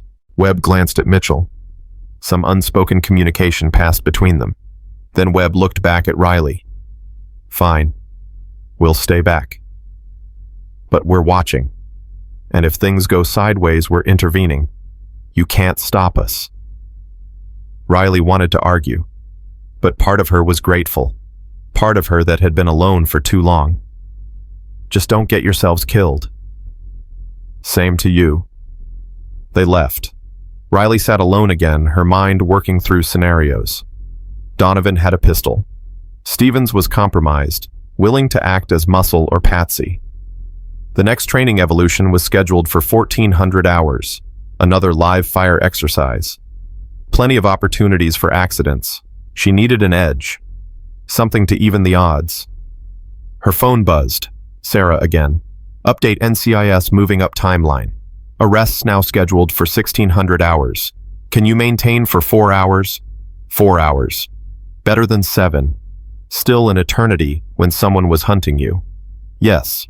Chen, I need you to understand something. When we move, it's going to be loud. Public. Donovan and Mongoose will be arrested simultaneously. There will be media. There will be questions. Your cover will be completely burned. Are you ready for that? Riley thought about Tommy, about the comfortable lie that kept him safe, about the career she'd built in shadows. I'm ready. Good. Because after this, you're going to be a ghost again. New identity, new cover, new life. Everything you've built for the past 3 years disappears. I know how this works. Just making sure. 4 hours. Hold the line. The connection dropped. Riley sat in the empty mess hall counting down the minutes. 4 hours, 240 minutes, 14,400 seconds. Every one of them potentially fatal. She stood, checked her watch. 13:45 hours. 15 minutes until the evolution. She needed to move, stay visible, stay public, stay alive. The walk to the range felt like walking through a minefield. Candidates clustered in groups, whispering, shooting her looks. Stevens had done his work well. She'd gone from curiosity to pariah in 2 hours. Donovan waited at the range, clipboard in hand. His sidearm was visible on his hip. Not regulation for training, a message, a threat. Afternoon evolution is individual assessment, he announced. Each candidate will run the urban course solo. Targets will be randomized, civilian and hostile mixed. Your score determines your final qualification ranking. He looked directly at Riley. Chen, you're up first. Of course she was, isolated, alone, away from witnesses on a live fire course where accidents happened. Riley moved to the starting line, checked her rifle, loaded. Safety on, finger off the trigger. Donovan leaned close as she prepared. His voice was barely a whisper. I know what you are. I know who sent you. And I know you're planning something for today. But you're not going to make it. You're going to have an accident, a tragic malfunction. These things happen in training. Riley looked at him. You sure about that, Sergeant? Very sure. Because I've been doing this longer than you've been alive, and I've made people disappear before. I bet you have. Question is, how many of those people were Americans? His face darkened. What did you say? You heard me. How many Americans have you killed, Sergeant? How many soldiers died because you sold their positions to the enemy? You have no idea what you're talking about. I have every idea. I have bank records, communications, transaction logs. I have everything. And in about 3 hours, NCIS is going to have it too. Donovan's hand moved toward his sidearm. Riley tensed, ready to react. But he stopped, looked around. Too many witnesses, too many cameras. "You're bluffing," he said. I guess we'll find out at 1600 hours. That's when they're coming for you. So you have a choice. Surrender now.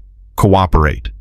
Maybe get a deal. Or resist and spend the rest of your life in Leavenworth wondering where it all went wrong. You're insane.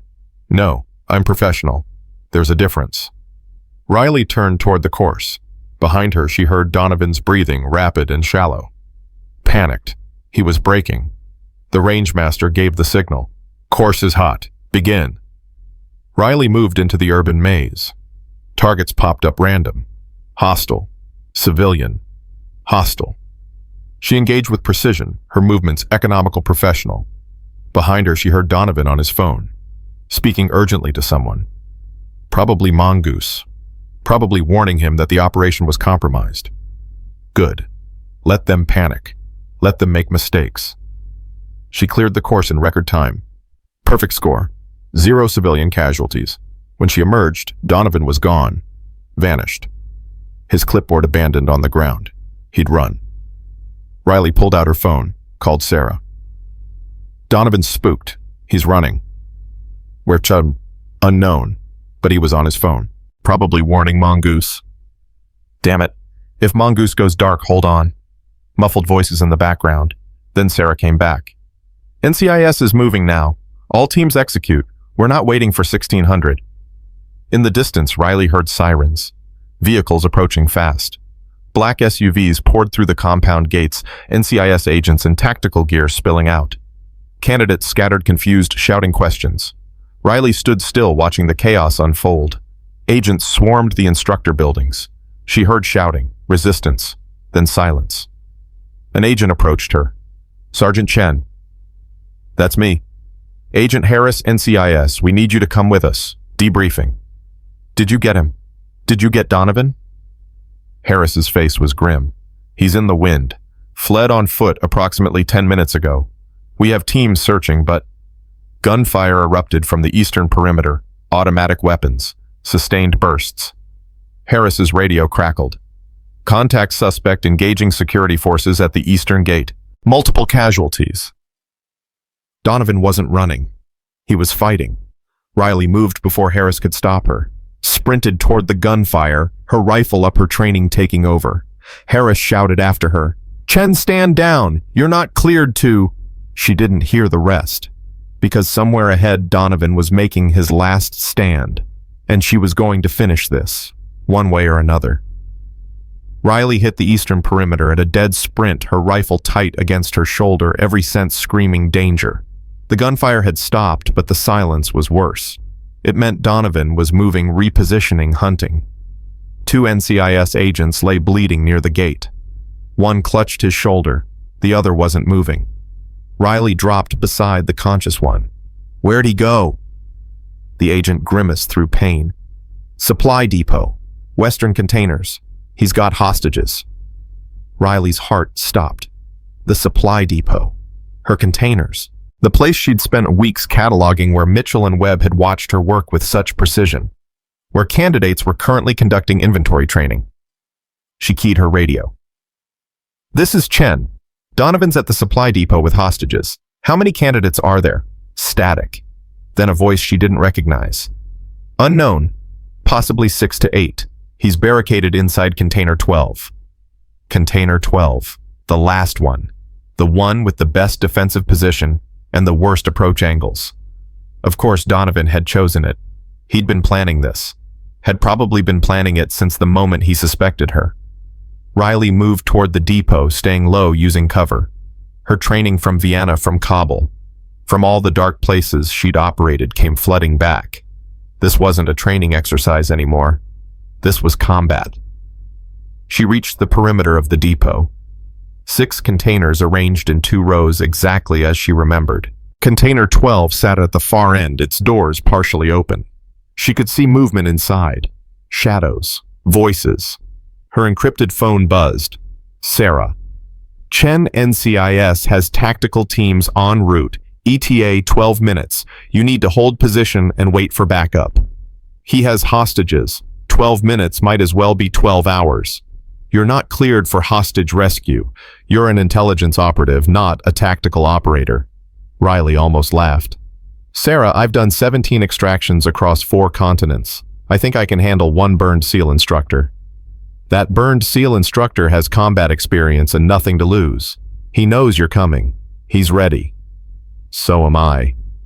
Chen, that's an order. Stand down and wait for tactical. Riley disconnected the call. Orders were for people who had time to follow them. Hostages didn't have time. She moved between containers, silent as smoke. Voices carried from container 12. Donovan's voice loud and aggressive. I know you're out there. Chen, I know you're coming. But you make one wrong move and these kids die. You understand me? Riley didn't respond. Giving away her position was tactically stupid. I've got 6 candidates in here, 6 young men who just want to serve their country, and you're going to get them killed because you couldn't leave well enough alone. A different voice. Younger, terrified. Mitchell. Sir, please just let us go. Whatever's happening, we're not part of it. Shut up. All of you on your knees. Hands behind your heads. Riley circled to the western side of container 12.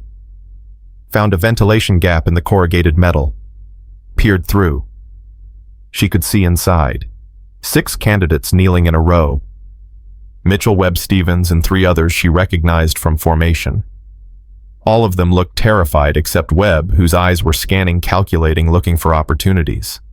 Donovan paced behind them, his sidearm in one hand, his radio in the other. He looked unhinged. Sweat poured down his face. His eyes were wild. This is all her fault, he shouted. That little bitch came here pretending to be something she's not, lying to everyone, and now you're paying the price. Stevens spoke up, his voice shaking. Sir, I don't understand. What's happening? What's happening? I'll tell you what's happening. She's a spy. A goddamn CIA plant sent here to destroy me, to destroy everything I've built. Why would CIA care about a training program? Donovan laughed, a harsh, broken sound. Because I made some deals, made some money, sold some information, and she found out. Now they're coming to arrest me, put me in a cell for the rest of my life. The candidates exchanged looks. The truth was sinking in. Their instructor, their leader, was a traitor. Mitchell's voice was steady, despite the gun pointed at his head. Sir, if you surrender now, cooperate. Maybe they'll go easier on you. Easier? There's no easier for treason. There's only a firing squad or life in Leavenworth. Those are my options, unless I can trade something for my freedom. Trade what? Them. The people who paid me. The network. Mongoose and his handlers. I give them up. Maybe I get a deal. But I need leverage. I need Chen alive. I need to negotiate. Riley's mind raced. Donovan was trying to flip, trying to save himself by offering up his conspirators. It was actually smart. The government would deal for Mongoose's identity. High-level Pentagon officials committing treason was worth cutting a deal with a mid-level operator, but it also meant Donovan needed her alive, which gave her an advantage. She moved to the container door, stood where he could see her but couldn't get a clean shot without exposing himself. Donovan, it's Chen. Let's talk. Silence. Then his voice cautious. You armed? Of course I'm armed. You're holding hostages. I'm not stupid. Put down your weapon and come inside, slowly, or I start shooting candidates. You shoot anyone and you lose your leverage. You need them alive to negotiate. We both know that. A pause. He was thinking, calculating. You're right. I need leverage. But I also need you to understand something. I've got nothing to lose. You push me. I'll kill every one of these kids and then myself. You want that on your conscience. Riley thought about Vienna, about the operation that had gone wrong, about the civilian casualties she'd failed to prevent, about the nightmares that still woke her up screaming. No, she said quietly. I don't want that, so let's talk. Make a deal. You give me the hostages, I'll help you negotiate with NCIS. Help me. You're the one who burned me. I did my job. You sold American lives for cash. But that doesn't mean I want you dead. I want justice. Real justice. Not a bloodbath. Donovan appeared in the doorway using Stevens as a human shield. His pistol was pressed against the candidate's temple. Stevens looked like he might pass out. Real justice. You know what real justice is. I served this country for 20 years. Bled for it, lost friends in combat. And what did I get? A divorce that cleaned me out. A pension that barely covers rent. Medical bills from injuries the VA won't acknowledge. That's the justice I got. So you betrayed everyone who served with you, everyone who trusted you. I did what I had to do to survive. The government doesn't care about us. We're disposable tools to be used and thrown away. Riley kept her rifle lowered, non-threatening. You're right. The system fails veterans. I've seen it. My father died in service and my mother got a flag and a pension that couldn't pay the mortgage. I understand. You don't understand anything. You're 23 years old. You haven't lived long enough to understand betrayal. I've lived long enough to know that killing kids doesn't fix anything. Let them go. Keep me. I'm the one you want. I'm the one with value. Donovan's eyes narrowed. You'd trade yourself for them. Yes. Why you don't know them? They mean nothing to you. Riley looked at Mitchell, at Webb, at Stevens, who'd called her a diversity hire and mocked her every day. They're soldiers.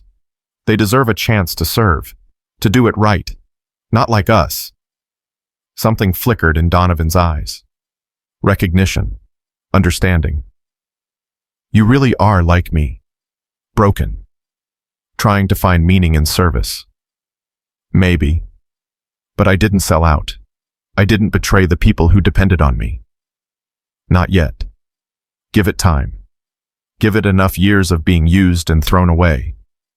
You'll break too. Maybe. But not today. Today I'm offering you a trade. Me for them. Take it or leave it. Donovan considered. His grip on Stevens loosened slightly. You come in unarmed. Hands visible. Slow. Riley lowered her rifle to the ground, raised her hands, walked forward slowly. Behind Donovan, Webb caught her eye, gave the smallest shake of his head. A warning, a plea, don't do this. She kept walking.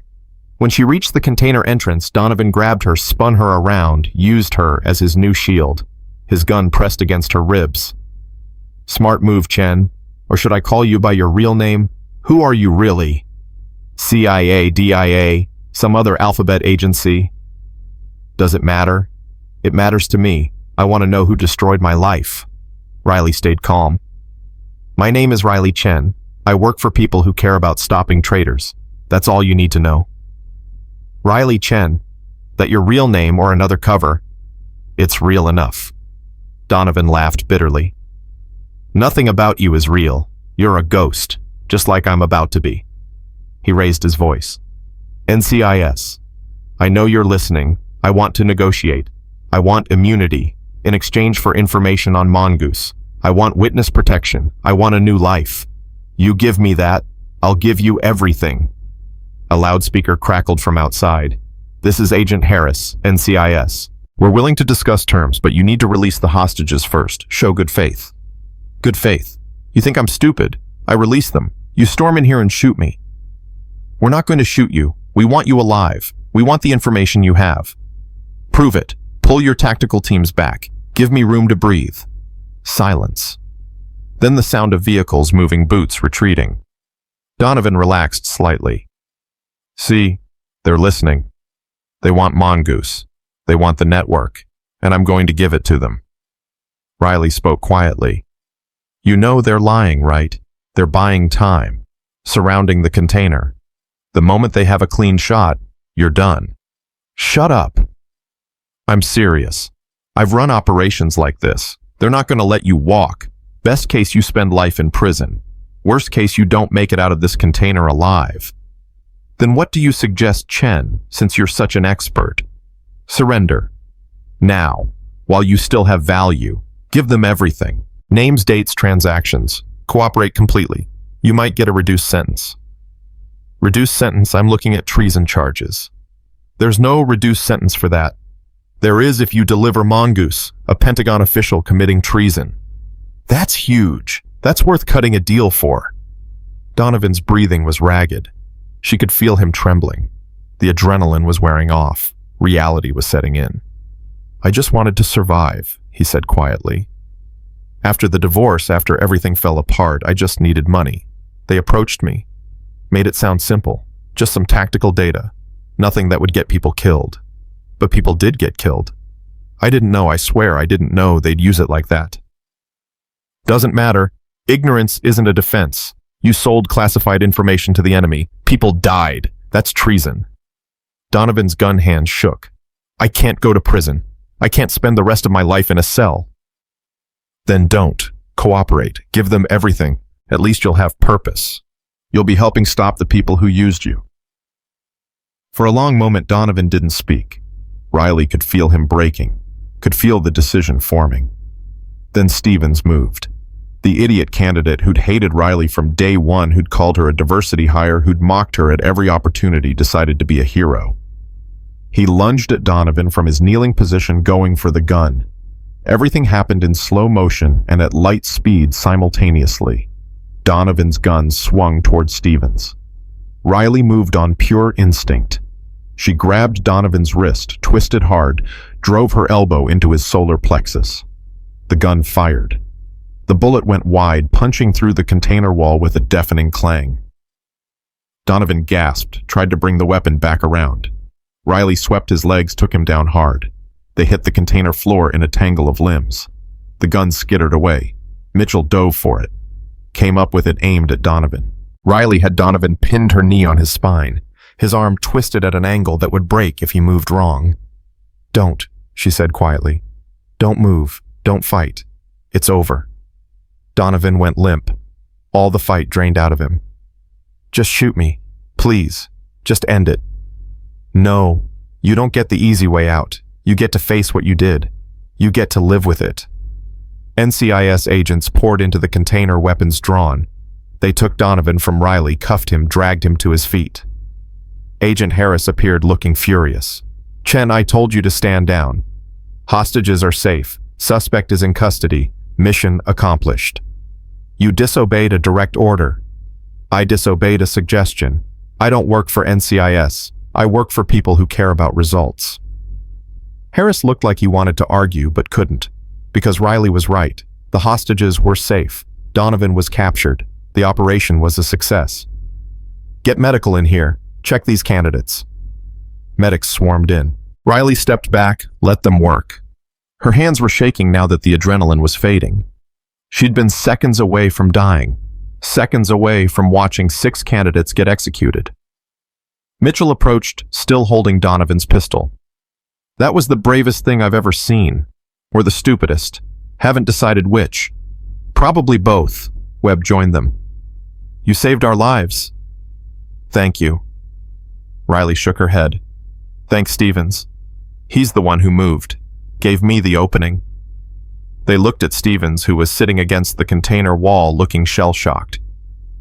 I just reacted. I wasn't thinking. That almost got everyone killed, Riley said. But it worked out. This time. Next time, wait for the professionals. Stevens looked at her with new eyes, respect mixed with shame. I was wrong about you, about everything. Yes, you were, but you're young. You'll learn. Outside the container, Riley saw more NCIS vehicles arriving. Agents in suits, command staff. This was about to become a circus. Sarah appeared moving fast, her face a mixture of relief and fury. Chen, we need to talk. Now. They walked away from the crowd. Sarah grabbed Riley's arm, pulled her behind a container out of sight. What the hell were you thinking? You could have been killed, but I wasn't. And the hostages are safe. You disobeyed orders. You went in alone. Sarah stopped, took a breath.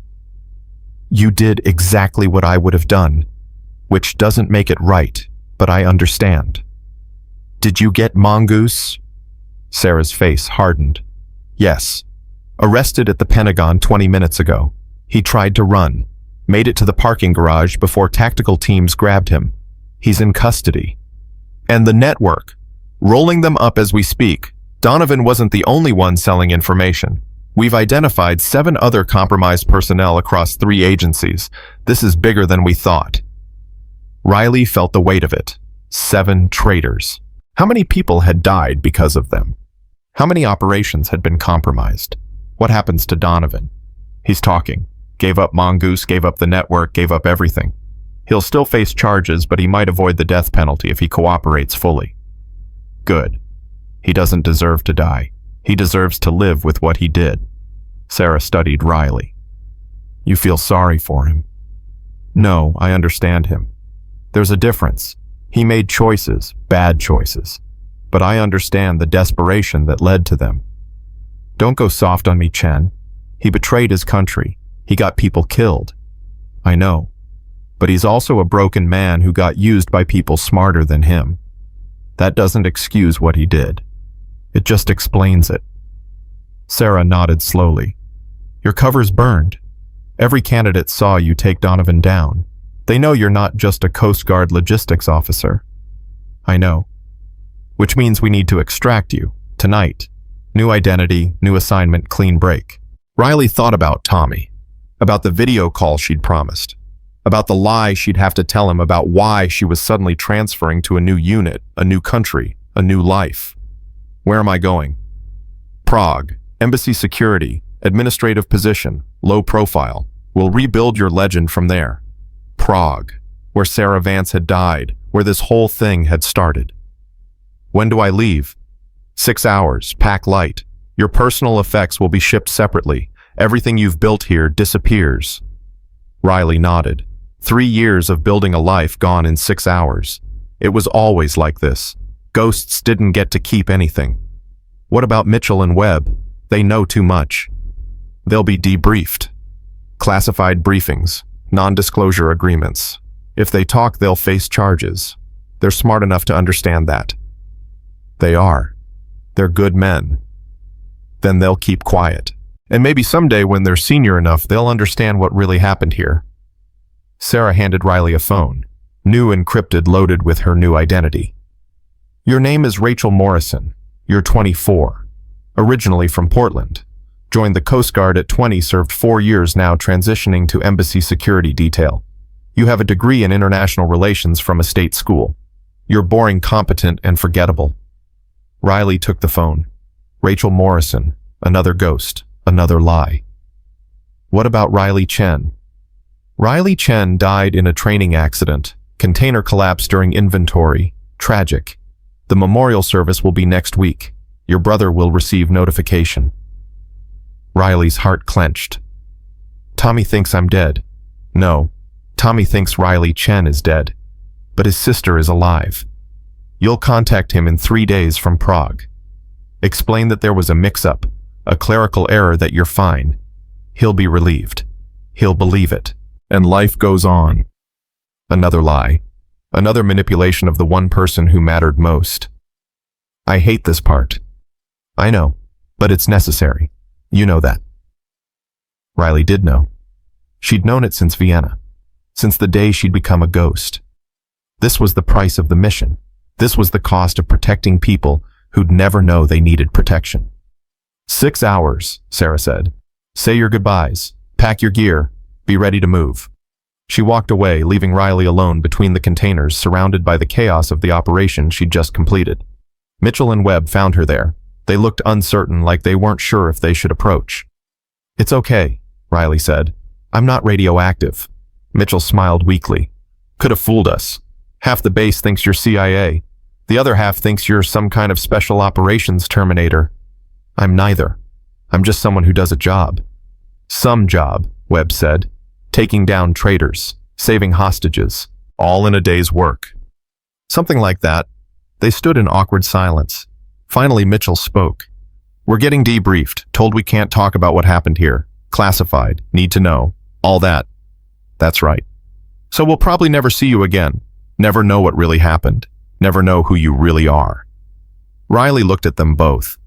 2 good men who'd watched her back when they didn't have to. Who'd risked their careers to help someone they barely knew. My name is Riley Chen. I'm 23 years old. I have a brother named Tommy, who I'd die for. I've served in places you'll never hear about, doing things you'll never know about. And today, you saved my life by being ready to help when I needed it. That's all you need to know." Webb extended his hand. "It's been an honor, Riley Chen." She shook it. "Same." Mitchell shook her hand too. "Stay safe out there, wherever you're going." "You too, both of you. Finish this program. Become the operators you're meant to be. Make it mean something." They nodded, walked away. Riley watched them go. 2 more people she'd leave behind, 2 more connections severed. The story of her life. She pulled out her personal phone, the one that still had Tommy's number, the one she'd have to destroy in 5 hours and 57 minutes. She typed out a message. "Hey buddy, something came up. Can't call tonight, but I love you. Stay safe. Be good. I'm always watching out for you, even when you can't see me." His response came immediately. "Love you too, sis. Stay safe in Germany. Can't wait to see you at Christmas." Christmas. 3 months away. By then, Riley Chen would be officially dead. Rachel Morrison would exist, and Tommy would believe his sister had survived a clerical error and was thriving in Prague. Another lie in a lifetime of lies. She deleted the message thread. Factory reset the phone, removed the SIM card, and crushed it under her boot. Riley Chen was disappearing. Again. And somewhere in the darkness, the ghost called Sparrow was being born. Again. It was always like this. Death and rebirth. Lies and truth. Service and sacrifice. This was her mission. This was her curse. This was her honor. And she'd carry it until the very end.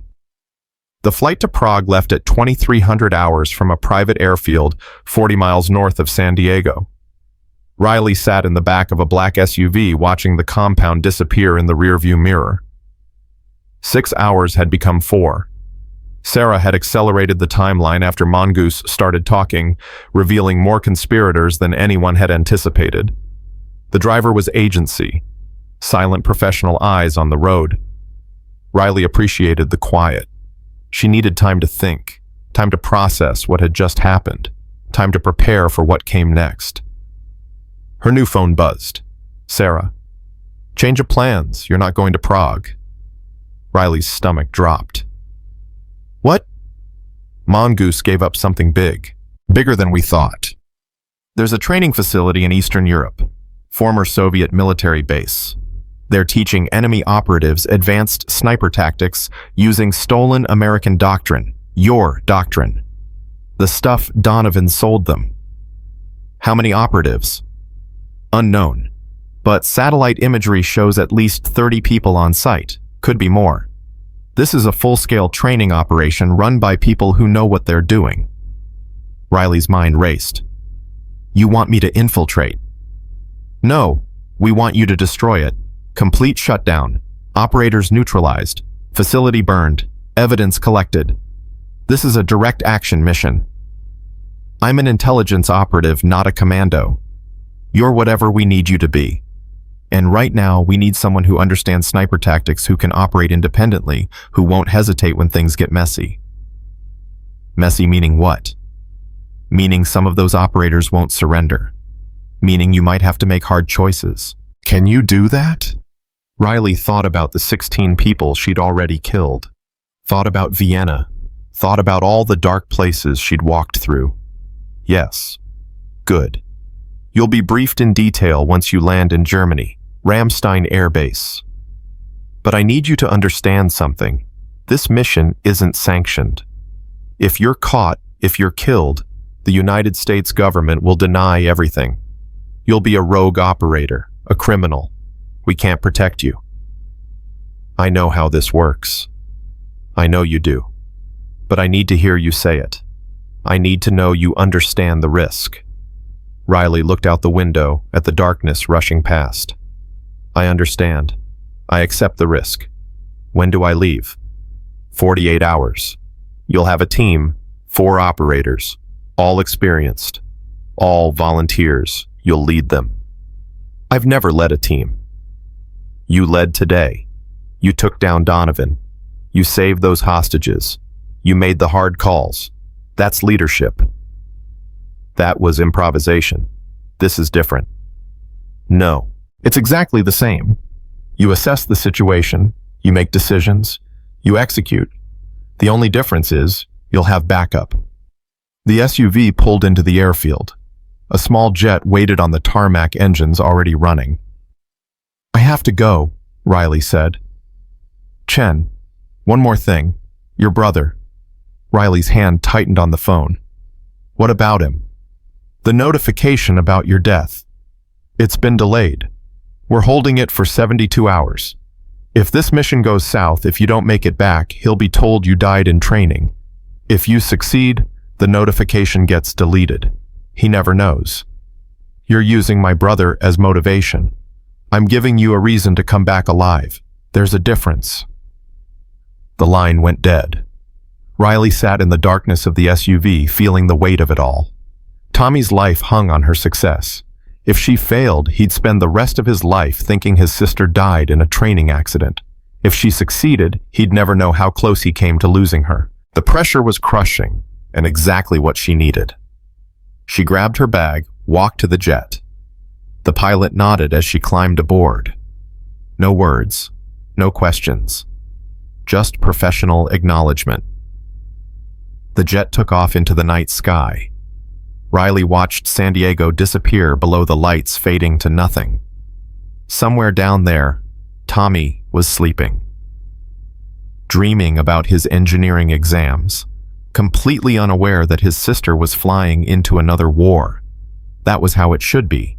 That was how it had to be. She closed her eyes, let exhaustion take her. In 48 hours, she'd be leading a team into combat. She needed rest, needed to be sharp. The nightmares came anyway. They always did. Ramstein Air Base, Germany, 0800 hours local time. Riley stood in a secure briefing room staring at satellite images of the target facility, a sprawling complex of buildings and ranges tucked into the mountains of Belarus. Remote, isolated, perfect for clandestine operations. Sarah stood at the front of the room with 4 other people, 3 men, 1 woman, all in civilian clothes, all carrying themselves like operators. Chen, meet your team. This is Callahan Explosives and Breach, Torres Communications and Electronic Warfare, Vega Medical and Close Quarters Combat, and Shaw, your second in command and veteran of more operations than the rest of us combined. Shaw stepped forward. Mid-40s, gray at the temples, eyes that had seen everything. He offered his hand. Heard about your work in San Diego. Impressive. Riley shook it. Thank you. Sarah says you're good. Says you think like a sniper. That true. I was trained by the best. Then you'll fit right in. Because this mission requires surgical precision. We go in loud, we die. We go in smart, we might actually pull this off. Sarah activated a holographic display. The facility appeared in 3 dimensions, rotating slowly. Target is a former Soviet training complex, 3 main buildings, barracks, classroom, armory, plus 4 outdoor ranges. Satellite shows 32 people on site, mix of instructors and students, all foreign nationals, all hostile. Callahan spoke up. Rules of engagement: neutralize the facility, capture if possible, kill if necessary. Priority is shutting down the operation and recovering intelligence. Bodies are secondary. Vega frowned. 32 against 6. Those aren't great odds. That's why we're not fighting them head on. We're going to use their training against them, Chen explained. Riley stepped forward, studying the holographic display. They're being taught American sniper doctrine, which means they're being taught to think like American snipers, predictable firing positions, standard tactics, everything by the book. So we don't play by the book, Shaw said. We do everything wrong, everything unexpected. Exactly. They'll be looking for long-range engagements, clean shots from concealment. We give them the opposite: close range, aggressive, urban warfare tactics in open terrain. Torres grinned. I like it. Chaos instead of precision. Controlled chaos, Riley corrected. We still need discipline, but we make them think we're amateurs, make them overconfident. Then we hit them when they're not ready. Sarah nodded. Insertion is tomorrow night. 0200 hours local time. You'll halo jump from 30,000 feet land 10 clicks from the facility, move in on foot. Once you're in position, you have 6 hours to complete the mission. At 0800 satellite coverage increases and we can't hide you anymore. Exfiltration, Shaw asked. Helicopter extraction 15 clicks north. If you miss the window, you're walking to Poland. It's 100 miles through hostile territory. So don't miss the window, Callahan said. Got it. Sarah looked at Riley. Your mission lead. Final decisions are yours. These 4 are here to support you. But command rests on your shoulders. You ready for that? Riley looked at her team. 4 professionals who'd volunteered for a suicide mission because someone needed to stop enemy operators from learning to kill Americans. 4 people who'd placed their lives in her hands. I'm ready. Good. You have 24 hours to plan. Use them wisely. The planning session lasted 16 hours. Riley worked with her team developing contingencies, backup plans, abort protocols. Shaw was invaluable, his experience filling gaps in Riley's knowledge. He'd run operations in Afghanistan, Iraq, Syria, places Riley had only read about in classified briefings. The key is flexibility, he said, marking positions on a tactical map. Plans fall apart the moment you make contact, so we build in decision points, places where we can adapt based on what we find. What if we find more than 32 operators? Torres asked. Then we adapt. More targets means more chaos. Chaos works in our favor. Vega was checking medical supplies. What about wounded? We can't carry casualties 15 clicks to the extraction point, Riley answered. We don't leave anyone behind. If someone goes down, we complete the mission and extract together. No exceptions. Shaw smiled slightly. You sound like a leader. I sound like someone who's lost people before. I'm not losing anyone on this mission. The room went quiet. They all understood.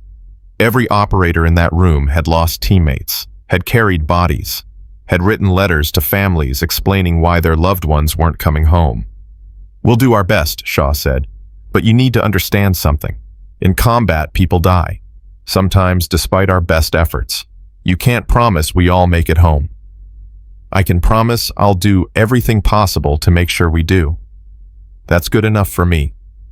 They worked through the night, refining the plan, running through scenarios. By 600, they had something workable. Not perfect, but nothing ever was. Riley stepped outside the planning room, needed air. The sun was coming up over the airbase, painting the sky in shades of gold and red. Somewhere in California, Tommy was probably just going to bed after a late study session. Her phone buzzed. Not the encrypted one. Her personal phone. The one she'd thought was destroyed. Sarah appeared beside her. I kept it. Thought you might want to make one last call before you go dark. Riley stared at the phone. I can't talk to him. If I hear his voice, I might not be able to do this. Then don't call. Just send a message. Let him know you're thinking about him. Riley took the phone. Opened the text thread. Typed carefully. Hey, buddy. Just wanted to say I love you. I'm proud of you. Keep working hard. Keep dreaming big. Your future is bright. I'll always be watching over you even when you can't see me. She hit send before she could second guess it. Tommy's response came 2 minutes later. Love you too, sis. You're being weird. You okay? Riley smiled through tears she didn't let fall. I'm perfect. Just feeling sentimental. Get some sleep. You have exams. Yes, Mom. Talk soon. Riley handed the phone back to Sarah. Delete everything. Wipe it. I don't want any trace. Already done. The moment you sent that message, the phone's history was erased from every server. It's like the conversation never happened. Good. Sarah studied her. You know, most operators don't have someone like Tommy. Someone worth coming home for. You're lucky. I know. Use that. When things get dark, when you're tired and scared and ready to quit, think about him. Think about that Christmas visit you promised. That's your North Star. Riley nodded. She understood. Tommy was her reason, her anchor, her mission. I'll bring them home, she said. All of them. And I'll make it to that extraction point. For Tommy. I believe you. Doubt. The halo jump was textbook perfect. 6 black shapes falling through the night sky at terminal velocity, pulling chutes at the last possible moment, landing in a forest clearing 10 clicks from the target. They buried the chutes, checked gear, moved out in tactical formation. Shaw took point. Riley moved in the center, coordinating. Torres and Vega covered flanks. Callahan handled rear security. They moved like shadows through the forest, silent and fast. 4 hours of movement brought them to the ridge overlooking the facility. Riley glassed it through night vision. The satellite images had been accurate. 3 buildings, 4 ranges, security patrols walking predictable patterns. Too predictable. This was a training facility, not a combat outpost. The security was for show, not substance. Callahan, can you breach the armory without alerting the barracks? Give me 30 minutes and a distraction. Torres, can you take down their communications? Their setup is ancient Soviet equipment. I can blind them in under 5 minutes. Shaw, once we're inside, how do we control 32 hostiles with 6 operators? Shaw grinned in the darkness. We don't. We make them control themselves, herd them into the classroom building, lock it down, and hold them until we're done. Vega, I can rig the doors, turn the classroom into a holding cell. Non-lethal, but effective. Riley ran through the plan in her head. It was audacious, probably insane, but it might actually work. Okay, here's how we do this. Torres takes down communications. Callahan breaches the armory, sets charges. Shaw and I take the classroom, secure the instructors. Vega rigs the barracks to trap students inside. Once everyone's contained, Callahan blows the armory and we extract during the chaos. What about resistance? Shaw asked. We avoid it if possible. Neutralize it if necessary. But our priority is containment, not combat. They synchronized watches. 0300 hours. 3 hours until dawn. 6 hours until satellite coverage made them visible. Execute. They moved. Torres reached the communications building first. Riley watched through night vision as he bypassed the lock, slipped inside. 2 minutes later, her radio crackled. Comms down. They're deaf and blind. Callahan was next. The armory door yielded to his expertise. He disappeared inside. Riley held her breath. If there were guards inside, if someone had heard, armory secure, no guards. They're confident out here. Too confident. Shaw and Riley approached the classroom building. It was dark, empty. The real target was the barracks where the instructors slept. Riley stacked on the door with Shaw. They'd have seconds to control the situation before someone woke up, sounded an alarm, turned this into a firefight. Shaw counted down with his fingers. 3, 2, 1. They breached. The barracks erupted in chaos, men shouting, reaching for weapons. Riley and Shaw moved like lightning, her rifle covering threats, while Shaw barked commands in Russian. Federal agents, hands up now. It was a lie. They weren't federal anything, but in the confusion and the darkness, it worked. Most of the instructors froze, hands raised. 2 reached for weapons. Riley fired twice non-lethal shots to the shoulders, dropping them before they could complete the draw. On your knees, hands behind your heads. Shaw secured them with zip ties while Riley maintained cover. 8 instructors, all contained in under 90 seconds. Vega's voice crackled over the radio. Students secured in barracks. Building locked down. They're not getting out. Callahan followed. Charges set. Armory will be rubble in 10 minutes. They were ahead of schedule. Everything was working. Then the door to the classroom building opened. A man stepped out. Older, grizzled, carrying himself like someone who'd seen combat. He took one look at the situation and smiled. Well, this is unexpected. Riley's rifle centered on him. Hands up, on your knees. I don't think so. He spoke perfect English with a Russian accent. You're not federal agents. You're American military. Or intelligence. Probably intelligence. Last warning, hands up. Or what? You'll shoot me, I don't think you will. You've been non-lethal so far. Trying to capture, not kill. Which means you want us alive. Which means I have leverage. Shaw moved to flank him. The man didn't seem concerned. I'm Colonel Dmitry Volkov, former Spetsnaz, current contractor, and I know who you are, Sergeant Chen. Or should I say Sparrow? Riley's blood went cold. He knew her call sign, her real call sign, the one only agency people should know. How do you know that name? Because I trained the people who trained you. Because I've been in this game longer than you've been alive. And because I know exactly why you're here. Then you know you're going to prison. Volkov laughed. Prison, no. I'm going to walk out of here, and you're going to let me. Because if you don't, I'm going to make one phone call and your brother Tommy dies. The world stopped. Riley's rifle didn't waver, but her mind was racing. He knew about Tommy. How did he know about Tommy? You're bluffing. Am I Thomas Chen, 20 years old, engineering student at Berkeley, lives in Unit 4B at the Graduate Housing Complex, walks to campus every morning at 0745, stops at the same coffee shop, orders the same drink. Completely predictable. Completely vulnerable. Shaw's voice was hard. Chen, don't listen to him. He's playing you. But Riley knew he wasn't. The details were too specific, too accurate. How long have you been watching him? Months, since you first appeared on our radar. We knew someone was investigating Donovan. Knew someone was good enough to stay hidden. So we found your pressure point, found the one person in the world you'd die for. If you hurt him, I won't. Not if you walk away. Leave now. Take your team. Disappear. And Tommy lives. Stay, complete your mission, and he dies. Your choice. Riley's finger tightened on the trigger. She could end this. One shot. Volkov dead. Problem solved. Except it wasn't solved. If Volkov had people watching Tommy, if he had a contingency plan, killing him wouldn't save her brother. It would doom him. Shaw spoke quietly. Chen, we can protect him.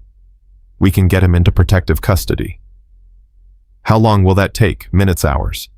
How long before Volkov's people act unknown? Volkov smiled. See, you understand. You can't save everyone. You have to choose. Your mission or your brother? What's it going to be? Sparrow. Riley's mind raced through scenarios. She could call Sarah, scramble a team to Berkeley, but that would take time. Time Tommy might not have. She could kill Volkov and hope his people didn't act, but that was gambling with her brother's life. She could abort the mission, walk away, let Volkov win. But then enemy operators would keep training. More Americans would die. There was no good choice, only terrible ones. Her radio crackled. Torres. Chen, I'm picking up a phone signal. Someone's making a call. Encrypted line. Volkov's smile widened. My insurance policy. If I don't check in every 10 minutes, my people act. Clock's ticking, Sparrow. What's it gonna be? Riley met his eyes, saw the confidence there, the certainty that he'd won, and she made her choice. Shaw, secure him. What? Secure Volkov. Zip ties. Now. Shaw hesitated. Chen, your brother? Do it. Shaw moved fast, grabbed Volkov, forced him down. Volkov didn't resist, just kept smiling. You're making a mistake. Tommy dies because of this. Riley pulled out her encrypted phone, called Sarah. I need an immediate team to Berkeley. Graduate Housing Complex Unit 4B. Hostile surveillance. Possible threat to Thomas Chen. What's happening? Volkov has people watching my brother. I need him in protective custody now. How did he know about Tommy? I don't know. But if we don't move in the next 8 minutes, my brother dies. Sarah's voice hardened. Team's scrambling. But Chen, they might not make it in time. Then they better run fast. She ended the call. Looked at Volkov. You made one mistake. You assumed I'd choose my brother over the mission. But I'm choosing both. I'm completing this mission and saving Tommy. Because that's what professionals do. Volkov's smile faded. You're bluffing. No. I'm betting everything that your people won't act without confirmation from you. And you can't give that confirmation because you're tied up on your knees with a rifle pointed at your head. They have standing orders. If I don't check in, then we better work fast. Torres, can you access Volkov's phone? Already on it. Give me 3 minutes. Riley kept her rifle trained on Volkov. You're going to call off your people. You're going to tell them to stand down. And if you don't, I'm going to make the rest of your life very painful. I'm not afraid of pain. You should be. Because I learned interrogation from people who made it an art form, and I've got nothing to lose. My brother's in danger because of you. You really want to find out what I'm capable of when someone threatens my family. For the first time, uncertainty flickered in Volkov's eyes. Torres's voice crackled. Got it. His phone. I've got access. Can you send a stand-down order? If I have the right codes, but if I get it wrong, they'll know something's compromised and act immediately. Riley looked at Volkov. Give me the codes. No. She moved fast, grabbed his hand, bent his finger back until he gasped. The codes. Now, or I start breaking bones. You won't. You're not a torturer. Riley thought about the 16 people she'd killed, about the things she'd done in Vienna and Kabul and all the dark places, about who she'd become to protect the people she loved. You're wrong. I'm exactly a torturer when I need to be, when someone threatens my family. She bent his finger further. The joint popped. Volkov screamed. Codes. Last chance. Blue 79 Delta 4. Riley released him, turned to Torres. Send it. Torres typed rapidly. Stand down message sent with Volkov's codes. Waiting for confirmation. The seconds stretched into eternity. Riley's phone rang. Sarah. Team's at the complex. Tommy's safe. He's confused but safe. We're moving him to protective custody now. Riley's knees almost buckled with relief. Confirmed safe. Confirmed. He's asking questions, but he's alive. Tell him his sister will explain everything later. Keep him safe. Will do. Complete your mission. We've got him. Riley ended the call. Looked at Volkov. My brother's safe. Your leverage is gone. So here's what happens next. You and your instructors are going into American custody. This facility gets destroyed, and your operation ends tonight. Volkov glared at her with pure hatred. You'll regret this. Maybe, but not today. She turned to her team. Callahan, blow the armory. Torres, download every piece of intelligence in the classroom building. Vega, prep the prisoners for transport. Shaw, coordinate with Sarah for extraction. We're moving in 5 minutes. They executed with precision. The armory detonated right on schedule, a massive explosion that lit up the night sky. The students in the barracks panicked, but couldn't escape Vega's modifications. The instructors stayed secured, zip-tied, and furious. By ZO 6:45, they were moving toward the extraction point. The helicopter appeared at YO 6:58 right on schedule. They loaded the prisoners, the intelligence, and themselves. As the helicopter lifted off, Riley looked back at the burning facility. Months of enemy training gone. 32 hostile operators captured. American sniper doctrine secured. Mission accomplished. Shaw sat beside her, cleaning his rifle. You took a hell of a risk back there, calling Volkov's bluff. It wasn't a bluff. If Sarah's team hadn't reached Tommy in time, I would have failed. I would have lost everything. But you didn't. You made the hard call and it worked. This time. Next time I might not be so lucky. There's always a next time in this line of work. The question is whether you can live with the choices you make. Riley thought about Tommy's safe and protective custody, about the lies she'd have to tell him, about the life she'd chosen that put him in danger just by existing. I can live with them, as long as he's safe. He's safe because of you, remember that. The helicopter flew through the dawn sky toward Poland, toward safety, toward debriefing and awards she'd never receive and commendations that would never appear in any file. Her encrypted phone buzzed, a message from Sarah. Mongoose turned state's evidence, gave up the entire network, 17 arrests across 5 countries. You did that. You stopped them. Riley didn't feel victorious. She felt exhausted, but she typed back anyway. Mission complete, requesting 3 days leave. Granted. What are you going to do? Visit my brother. Tell him some version of the truth. Make sure he knows I'm okay. He's going to have questions. I know, but I'll find answers. I always do. She put the phone away, closed her eyes, let herself rest for the first time in 72 hours.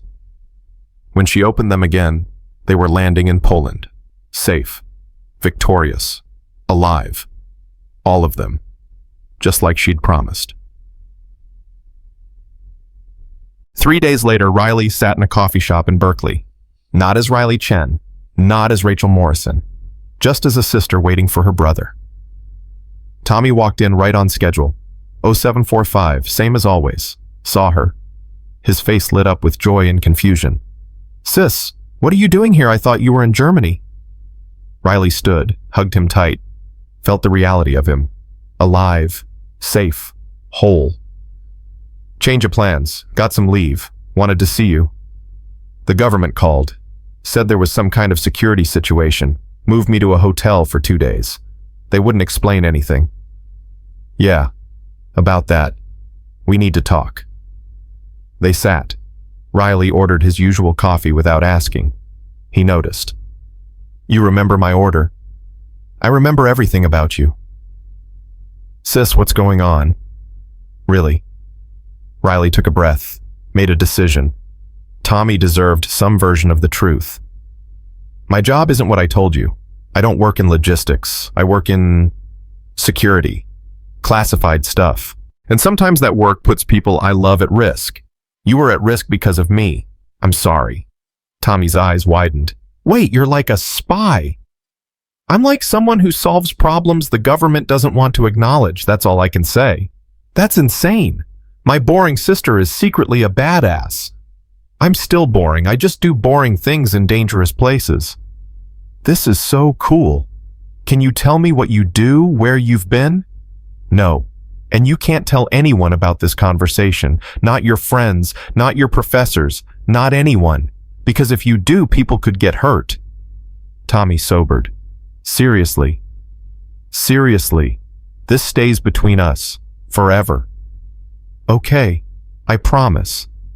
But sis, are you safe? Is this why you're always so careful? Always watching? Riley thought about Vienna, about San Diego, about Belarus, about all the missions still to come. I'm as safe as I can be, and I'm careful because I have something worth protecting. You. Tommy's eyes got misty. I don't know what to say. Say you'll keep being you, keep studying, keep dreaming, keep making me proud. That's all I need. I can do that. They talked for 2 hours, about his classes, his life, his future. Normal brother-sister conversation. Like the last 72 hours had never happened.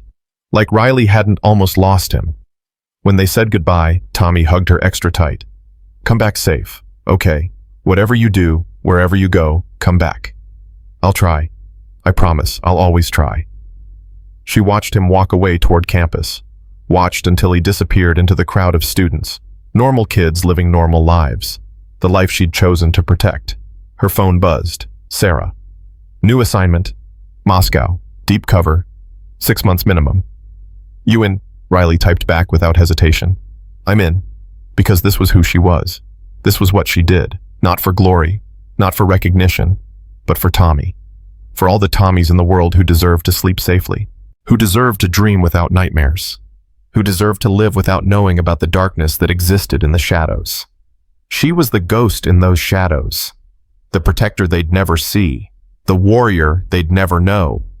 And she'd keep walking that path until the day she couldn't anymore. Because someone had to stand watch while others slept. Someone had to make the hard choices. Someone had to be willing to sacrifice everything so others could have something. That someone was her. Riley Chen, Sparrow, Rachel Morrison. Whatever name she wore, whatever legend she built, the mission remained the same. Protect the innocent, stop the guilty, survive the darkness, and always, always come home to the people worth fighting for. She stood from the coffee shop, walked into the California sunshine, disappeared into the crowd like she'd never been there at all. Just another ghost, just another guardian, just another warrior the world would never know. And somewhere in the distance in a classroom at Berkeley, Tommy Chen studied his engineering textbooks, completely unaware that his sister had just saved his life. Completely ignorant of the war she fought to keep him safe. Completely free to dream because she was willing to walk through nightmares. That was enough. That was everything. That was the mission. And Riley Chen would carry it until her last breath because that's what real warriors did. They served in silence, sacrificed without recognition, and stood guard in the shadows so others could live in the light.